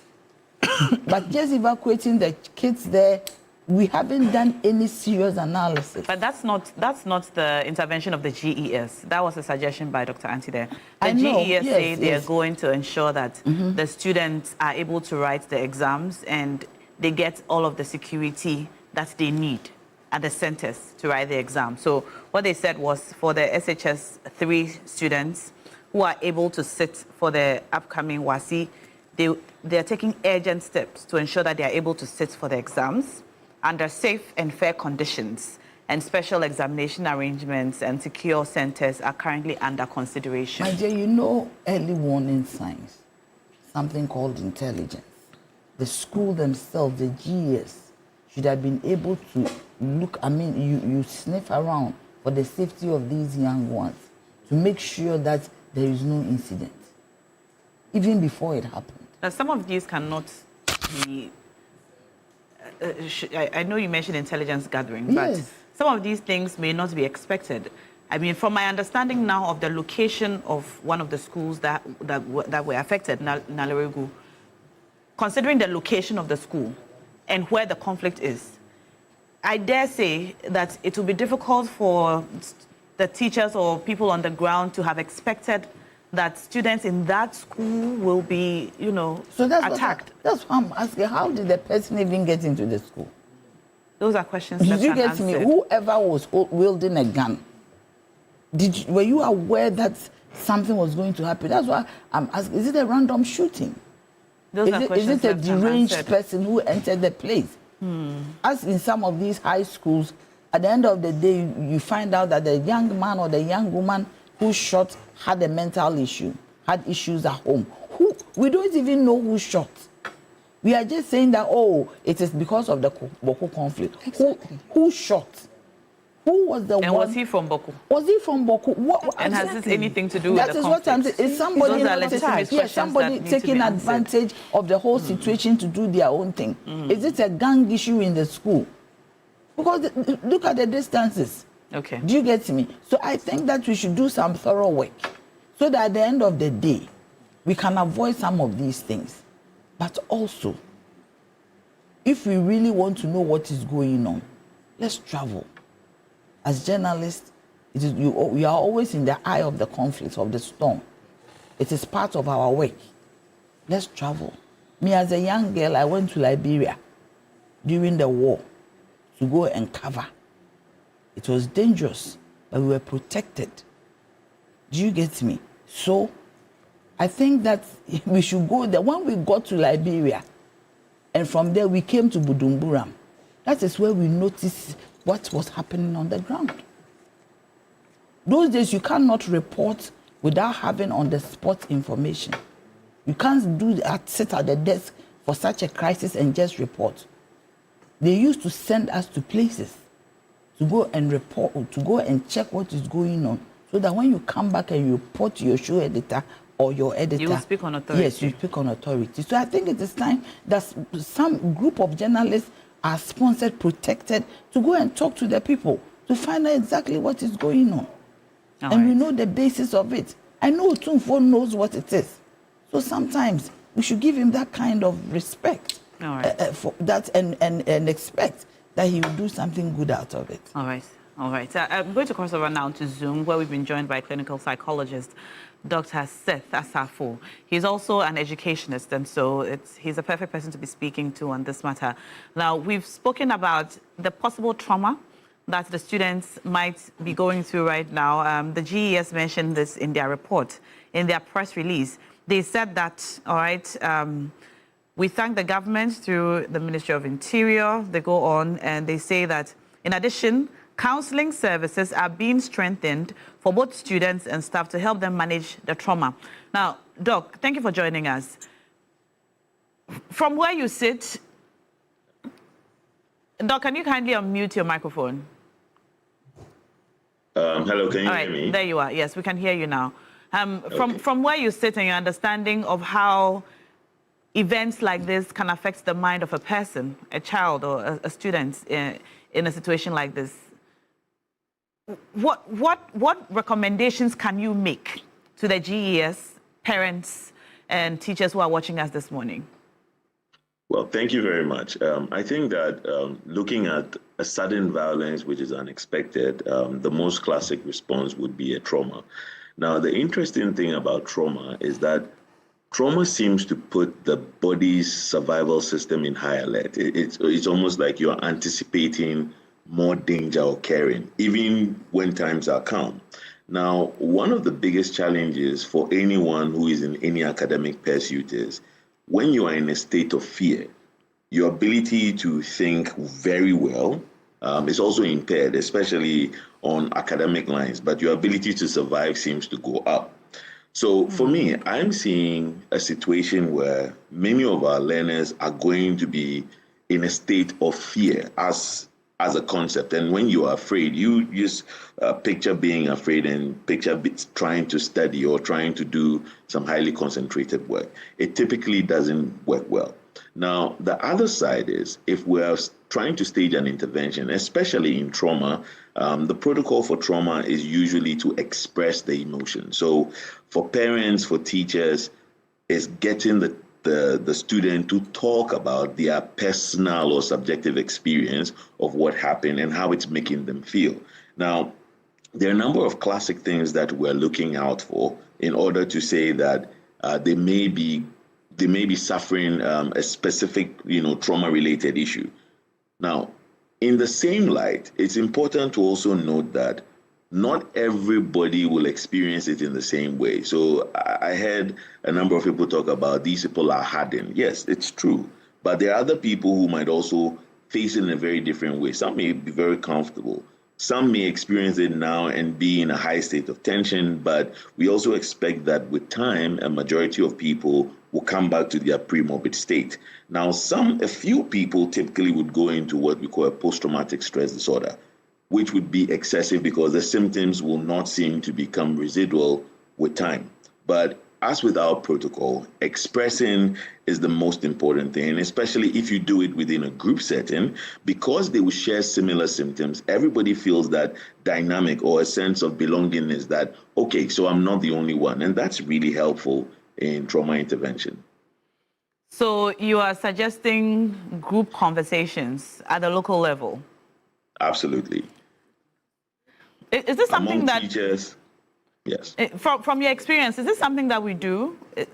Is this something that we do as a people? Is this something that we are familiar with or able to do? Well, I don't know, but we have staged a number of interventions in Ghana where we have used the same protocols, and it's not a big deal. I mean, even if you consider it on a class level, and we normally would start with saying getting the teachers themselves to be in tune with what they're feeling, and then using the teachers because the students are already comfortable with them. There is a connection there. Now the teachers then become facilitators to allow students to just express. Now, if you're not expressing what you're feeling, it's usually stuck in there. And then your mind makes a lot of attributions and I'm feeling this way, I'm feeling this way. I don't know exactly why. But by expressing, you bring it to the conscious level. And once the awareness is created that I'm feeling this way because of the death, because of the violence, or even because I heard someone talk about it. So in talking about this trauma, it's important to know that some people may not have directly witnessed the shooting or the violence or the killing, but another person's narration of it is enough for their mind to picture something. And that's what we call vicarious trauma. So they will also experience the trauma by imagining what happened and asking them to talk about it and say, I feel my safety is compromised. I'm feeling teary all the time. I'm not able to eat. I'm not able to concentrate. And normalizing it for them and saying, oh, yes, these are normal in times of trauma. It's usually very easy to start allowing the brain reset into a place of safety. Now, just as you were talking, I got a message from a viewer who said that he's referring to, is it support groups? We see it in movies all the time. I don't think we do that in Ghana. So that's just a message from a viewer. Are you referring to support groups? Not at all. So support groups are established groups that basically deal with very specific situations. So like people having depression can have a support group, people having infertility can have a support group. Now, this is a specific trauma intervention. Now, this trauma affects a community of students, okay? And many of them will attempt to deal with it the best way they know how. Okay. Now, that could include being quiet about it and not wanting to seem weak, or not wanting to be a burden. But in our protocol, it's important to express or to vent out what you feel as the starting point for any trauma intervention. So what we typically do is to put people in groups, okay? So and the groups must have certain unique or similar characteristics that allows for them to feel comfortable with each other. So that's why I made the example of if you take a class, because maybe they've grown together, there's a dynamic there that allows people to be vulnerable. So they can say, I'm really afraid. Someone may say, nothing is happening. Now, the expert, who could be the teacher or a psychologist or a community psychiatric officer, is there to normalize for the students what you are feeling is okay. For instance, a lot of the times when people go through trauma, they'll be saying things like, I'm not able to sleep, and they start explaining not being able to sleep to mean something. Our job is to make them realize it is usual that you're not able to sleep after you go through a trauma, so they don't ascribe it to something else, which increases the anxiety. Okay, now just before we let you go, for the SHS students who are writing the exams, they have been assured of, protection. We know already that on the ground, the military is present and they are making sure that things remain calm at the moment. For the students who are writing the exams, what specifically can we say to them, or can you suggest to their parents as they prepare to write the exam and also while they write the exam? Well, there is no simple way to look at it. In my experience, many of these students are going through some form of change. And if you look at the way change registers on the human mind, change registers as stressful. Even positive change registers as stressful. So for instance, if you get a new job or you're becoming a new parent. Do you think that the presence of the military will be stressful for the students as well? In this context, the presence of the military may seem as a protective factor. It'll be reassuring. As a sense of safety, because they know the military is there for their protection. So that might actually be a protective factor. Okay, so that is what the GES is suggesting, the presence of the military and some other psychological support for the students. And so I asked this question just so you could put parents and people who are concerned about the presence of the military stressing the students out to rest. So thank you for joining us. I might quickly add, I just want to quickly add that, you see, the thing about trauma is that it can also, for example, if the military are carrying guns and someone is traumatized by the shooting, the gun could be a trigger to such a memory. So for me, even before we put in all these other interventions, we need to work on the individual level and get our students to express what they're feeling, normalize it for them and tell them, you might probably see a gun and react this way. But in this context, the military is here to protect. That might be a simple solution on the surface, really. But we need to do more work to help them cope. They're beginning the exams on the 4th of August. Do we have enough time to do these things that you have suggested? We don't have enough time, but the little that we do might be helpful. In other spaces, I would have even asked that we assess and be sure where they are functioning. And based on that, make a decision on whether they are even capable of doing this at this time or not. Thank you so much, Dr. Seth Asafo. He's a clinical psychologist and he's also a lecturer at the Department of Psychiatry at the University of Ghana, giving us some directions as to how to manage the state of mind of our students as they prepare for their WASI exams. Nanaya, you wanted to say something while he was talking. I was just trying to say that, yes, he's giving us some information, but it's more generic. I wanted him to be a bit specific to a shooting incident that has happened. For instance, you could talk to the student in groups. I think he was suggesting that. Yes, but I wanted to get specificity and also the context in which they find themselves, because when Auntie was speaking, she said sometimes you can even find these young ones holding some bullets as young as 5. What is the context like? What is the environment like? The students themselves can even offer information that will help the military to know what to do. You get me? Specifically in a shooting incident. For instance, I almost died at your junction one evening. A car crossed. Is this a real life situation you're referring to? Oh. A car crossed my car. And a small car. There's a Uber, one of them. And I don't know how my driver was able to see, but I said God was there. So as I was going home, I felt chills. As I got to the 37, I felt chills. And I said, wow. Immediately, I didn't feel anything. I composed myself. But after it had happened, I felt chills. And I said, wow. Could have died, you know. Just at the flags at the gate here. Do you get me? Sorry about that. Do you get me? So when it comes to these things, there are various ways, depending on the situation. You need to have a certain way to deal with it. Okay. And the group dynamics is very, very good. Because even out of that group dynamics, you can get information from these young ones. You should not underestimate them.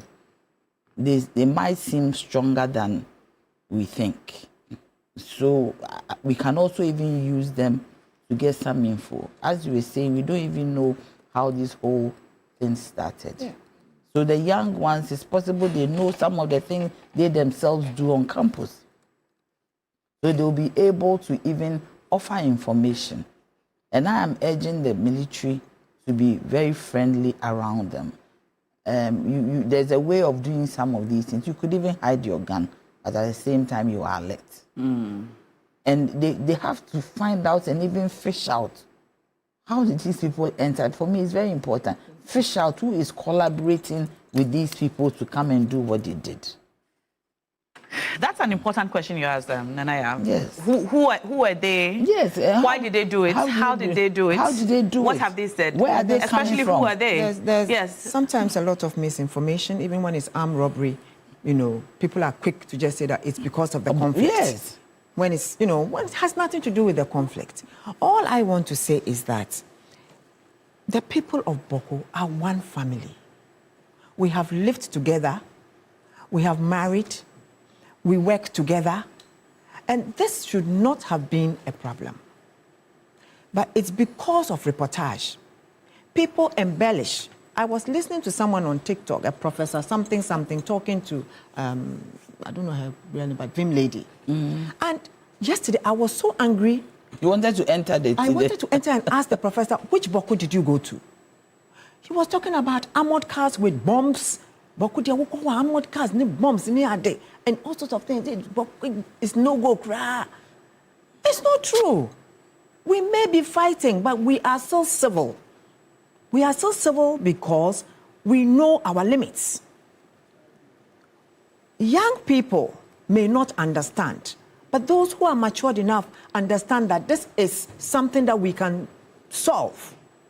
So at the end of it, when you get people reporting it in such manner, so that when one person is even wounded, say 100 people were wounded. I saw someone said 300 people have died. Where? Who? How?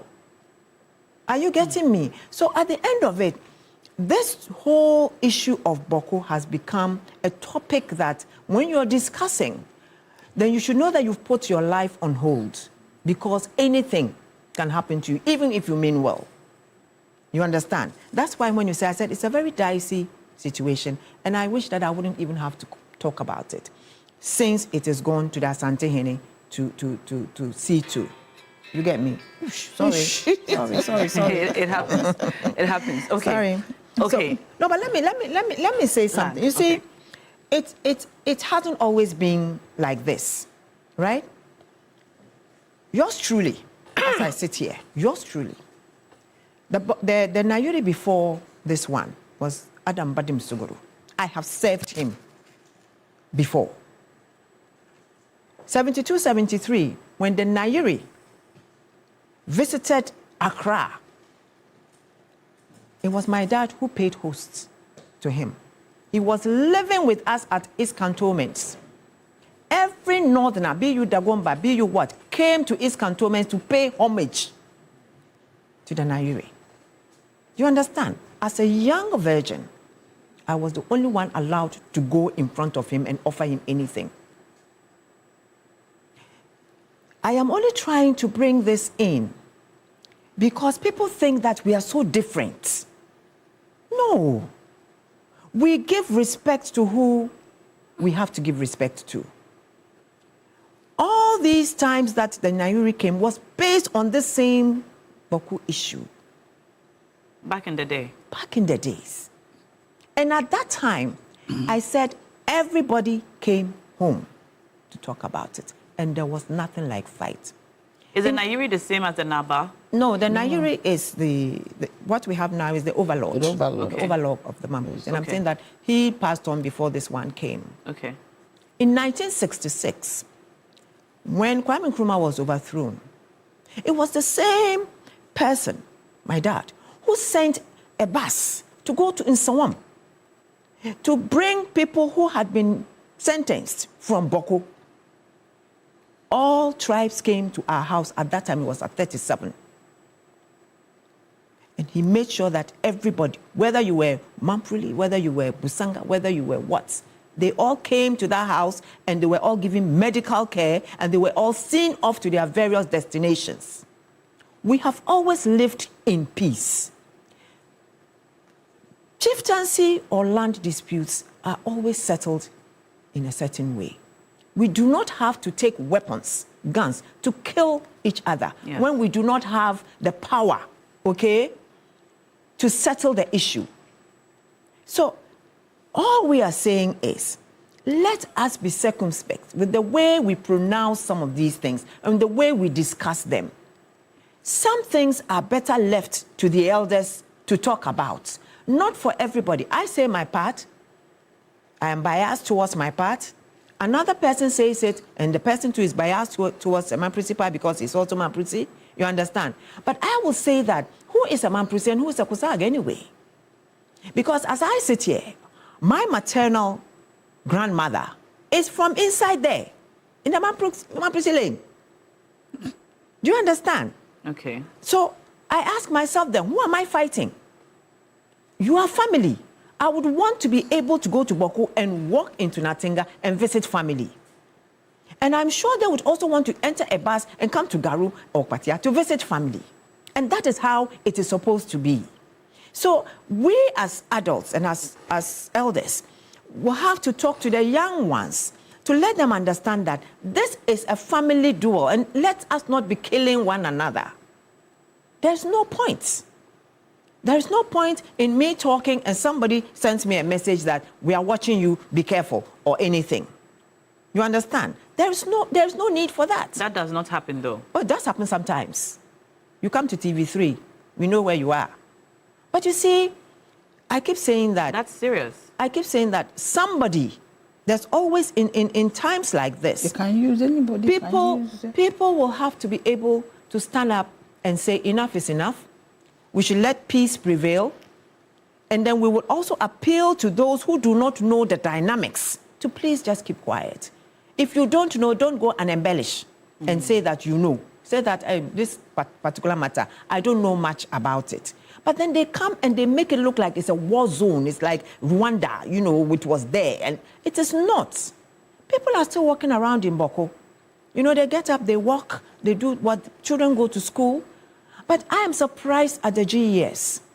For now, issuing out a letter, I would like to ask the heads of GES, since when did you know about this Bawku issue?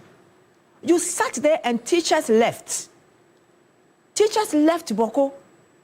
You sat there and students left. They ran away from Bawku.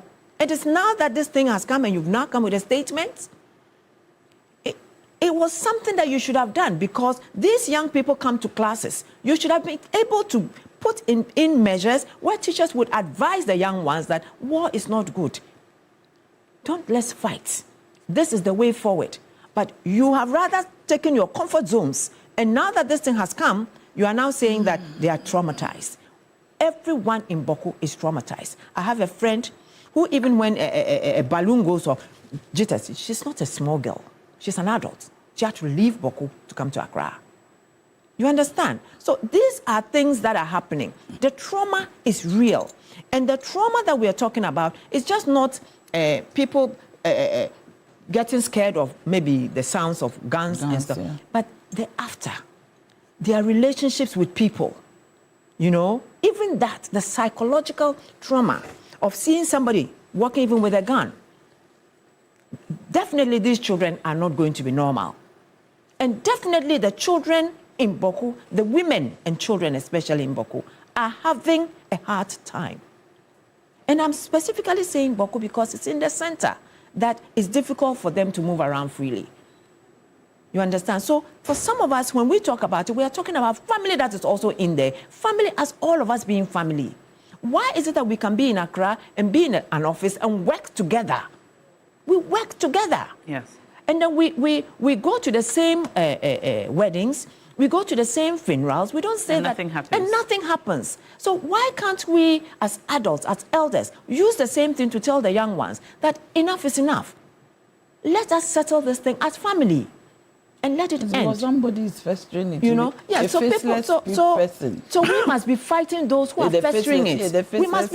We must come together to fight those who are rather festering it. This conversation today has given us a better way to appreciate the situation. Yes. Even if I read some of the messages that are coming in this morning, it tells me and it tells us that we really do not understand the matter from the point of view of the people who are there and experiencing it at the moment. So some faceless people are just festering it. and giving young people who also, because of this traumatic experience, you know, feel that it is a right that I must do this. And rightfully, it's even possible that they will let them feel that you even have to protect yourself. Yes, you need to use guns. I mean, so many. No, we have to talk peace. The conversation should be about coexistence. How do we preach the peace for everybody to understand? I very carefully and dare say, this has been the conversation for some time now. For as long as I can remember, they need to coexist peacefully. Even the mediation that His Royal Highness, the King, is currently undertaking or has been tasked to undertake, it is towards the direction of peaceful coexistence. it's difficult for me to ask why, up to this point, the message of coexistence has not brought the peace that we're looking for. Because somehow media has given more room to the other things, the violence. Media will report more on the negatives more than the positives. That is what happens. Media tends to pick on the very things that escalate the violence. If someone says something, you don't investigate well and you just put it out there, like somebody sits and says 300 people have died, and there are people are carrying it around. And I'm asking, how does, and you see, it's because somehow people who are told to go to Bawku maybe are even afraid to go to Bawku. So they go and sit in Bolga and then report. So how is Bawku this morning? They are not on the ground. They are not on the ground. So the point is that, you see, the media, I'm one of you, so I can say it. You don't have to use this conflict to advertise your space. You get me? I thought that you even get up and go to the tomb for one of these days to find out how far he's gotten. What is going on? Is he facing any difficulties? I'm trying to. You get me? Which will give us an informed decision and find out from what has he found out on the ground. And Nashok, I want to tell you something. Even in our domestic setting, if you have children and there's always chaos and you talk to them and they do not listen, look out for the one telling them in the room that when mommy speaks, don't listen to her. It will come back and stand in front of you as if he or she is innocent. There are faceless people.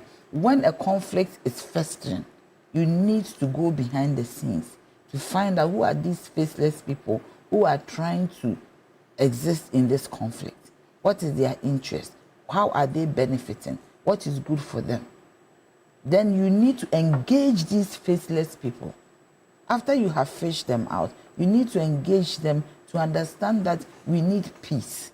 And what is going on is not going to be good for us. Sometimes it is a little hurt that is in their heart.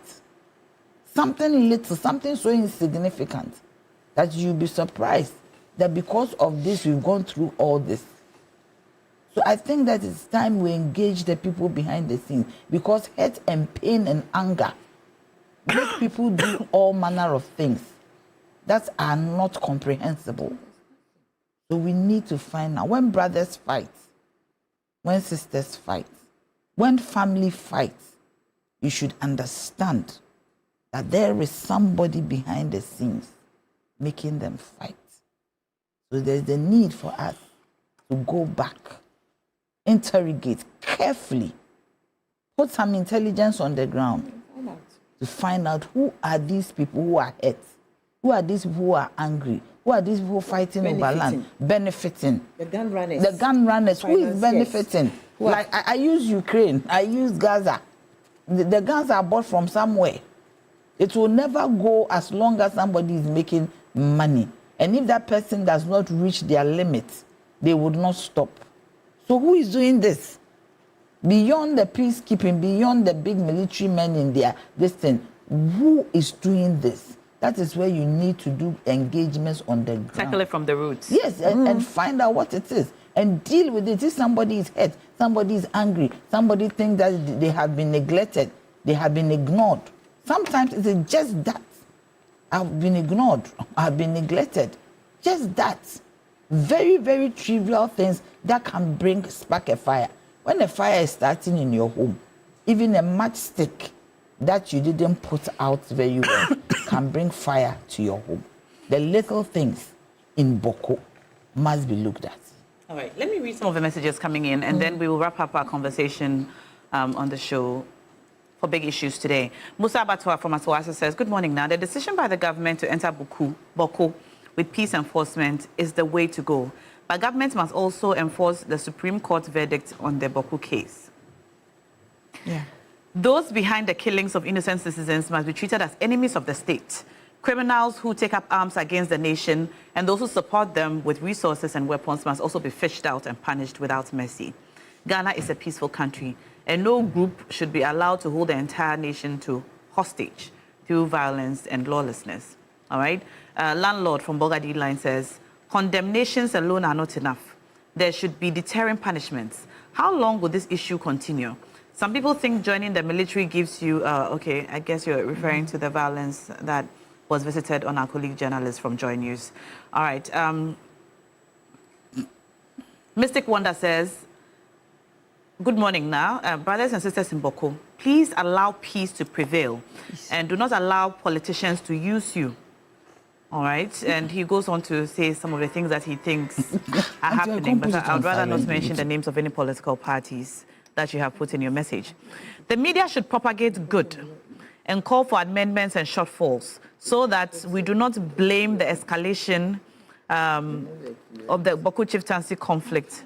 All right, it is not the media that incites the people of Bawku to fight over their chief installation. Now, it is the lack of intelligence from part of some security services who just want to pull out a gun. The leaders should come together.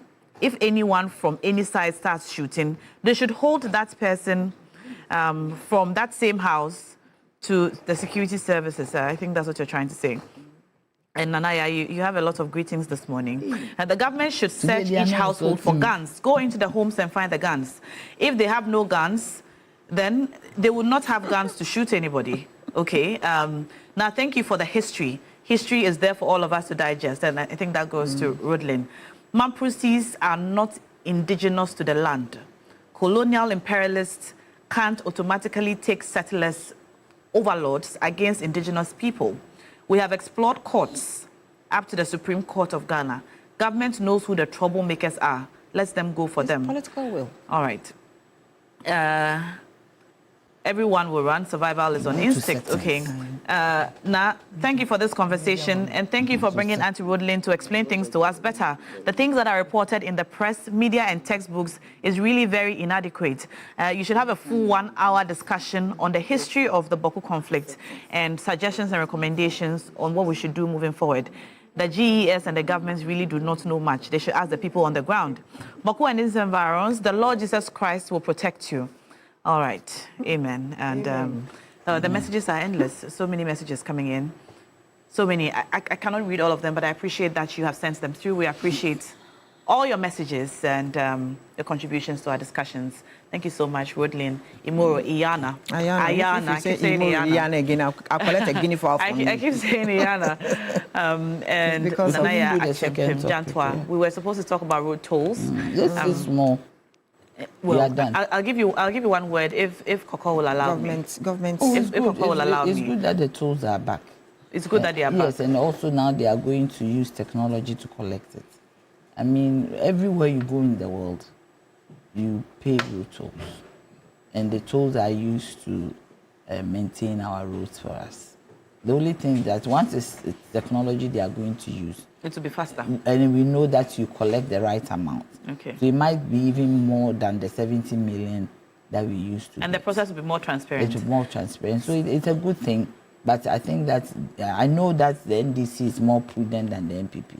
And I know the roads minister will do a good job. That last statement, was it very necessary? We need to discuss. Was it very necessary? Next week we'll talk about it. It has just been reintroduced. You said it is not necessary. Today I think for you. Very necessary. You want me to the topic demanded. But yes, we look forward to seeing what technology and how it will be done, and then we'll be able to interrogate it further. But thank you all for sending your messages. Thank you, my lovely aunties on the show today. It's time to make money the fun way with your nursery ABCs. It's as simple as ABC.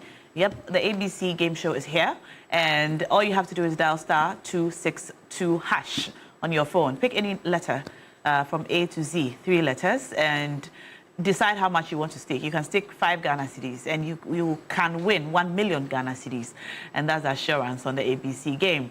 Daily draws happen 3 times a day, 10 a.m., 5 p.m., and 9 p.m. So choose your time and test your luck. If you get 1 correct letter, you get 2 times your stake. If you get 2 correct letters, you get 5 times your stake.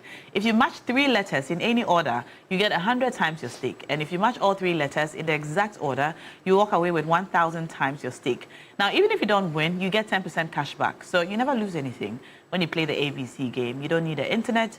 You don't need stress. All you need is to dial *262#. And then you start winning. More than 100,000 people have won within this week alone. The ABC game, life should be as easy as ABC. It's licensed by the NLA under the Caritas Lottery platform. Terms and conditions, of course, apply. Also, I've got 16,000 CDs approved to give to you this morning on the show. So I'm going to give 2,000 CDs to 8 of you. Or should I make it 4,000 to 4 of you? 4,000 to 4. Let me see. Okay, so I have 16,000. Dial star 439 hash and select option 2 for TV3. That's all you have to do. And then I'll do a draw. And then I'll decide. Oh, wait, the machine will decide. I don't decide. The draw is decided by the machine. If your number pops up, you will receive the money on your phone or your Momo wallet. We will not call you. You don't need to call us. We don't need to talk about it at all. It's instant. Really? All right. So once you dial star 439 hash, keep an eye on your phone, and then wait for your money. Now, the more times you dial star 439 hash, the higher your chances of winning, because the more times your number appears, the higher the chances that your number will be picked. So don't just dial once and go to bed. People are dialing 50 times. Hey. Oh, yes, people are dialing 50 times. And when we do our mega jackpot, we give away 10,000 CDs. And I find out the number of times people dial. I'm inspired. I'm inspired. Wow. Anyway, still to come, we have more conversations, happenings in the world of sports, and more. Stay tuned. You're watching TV3 New Day.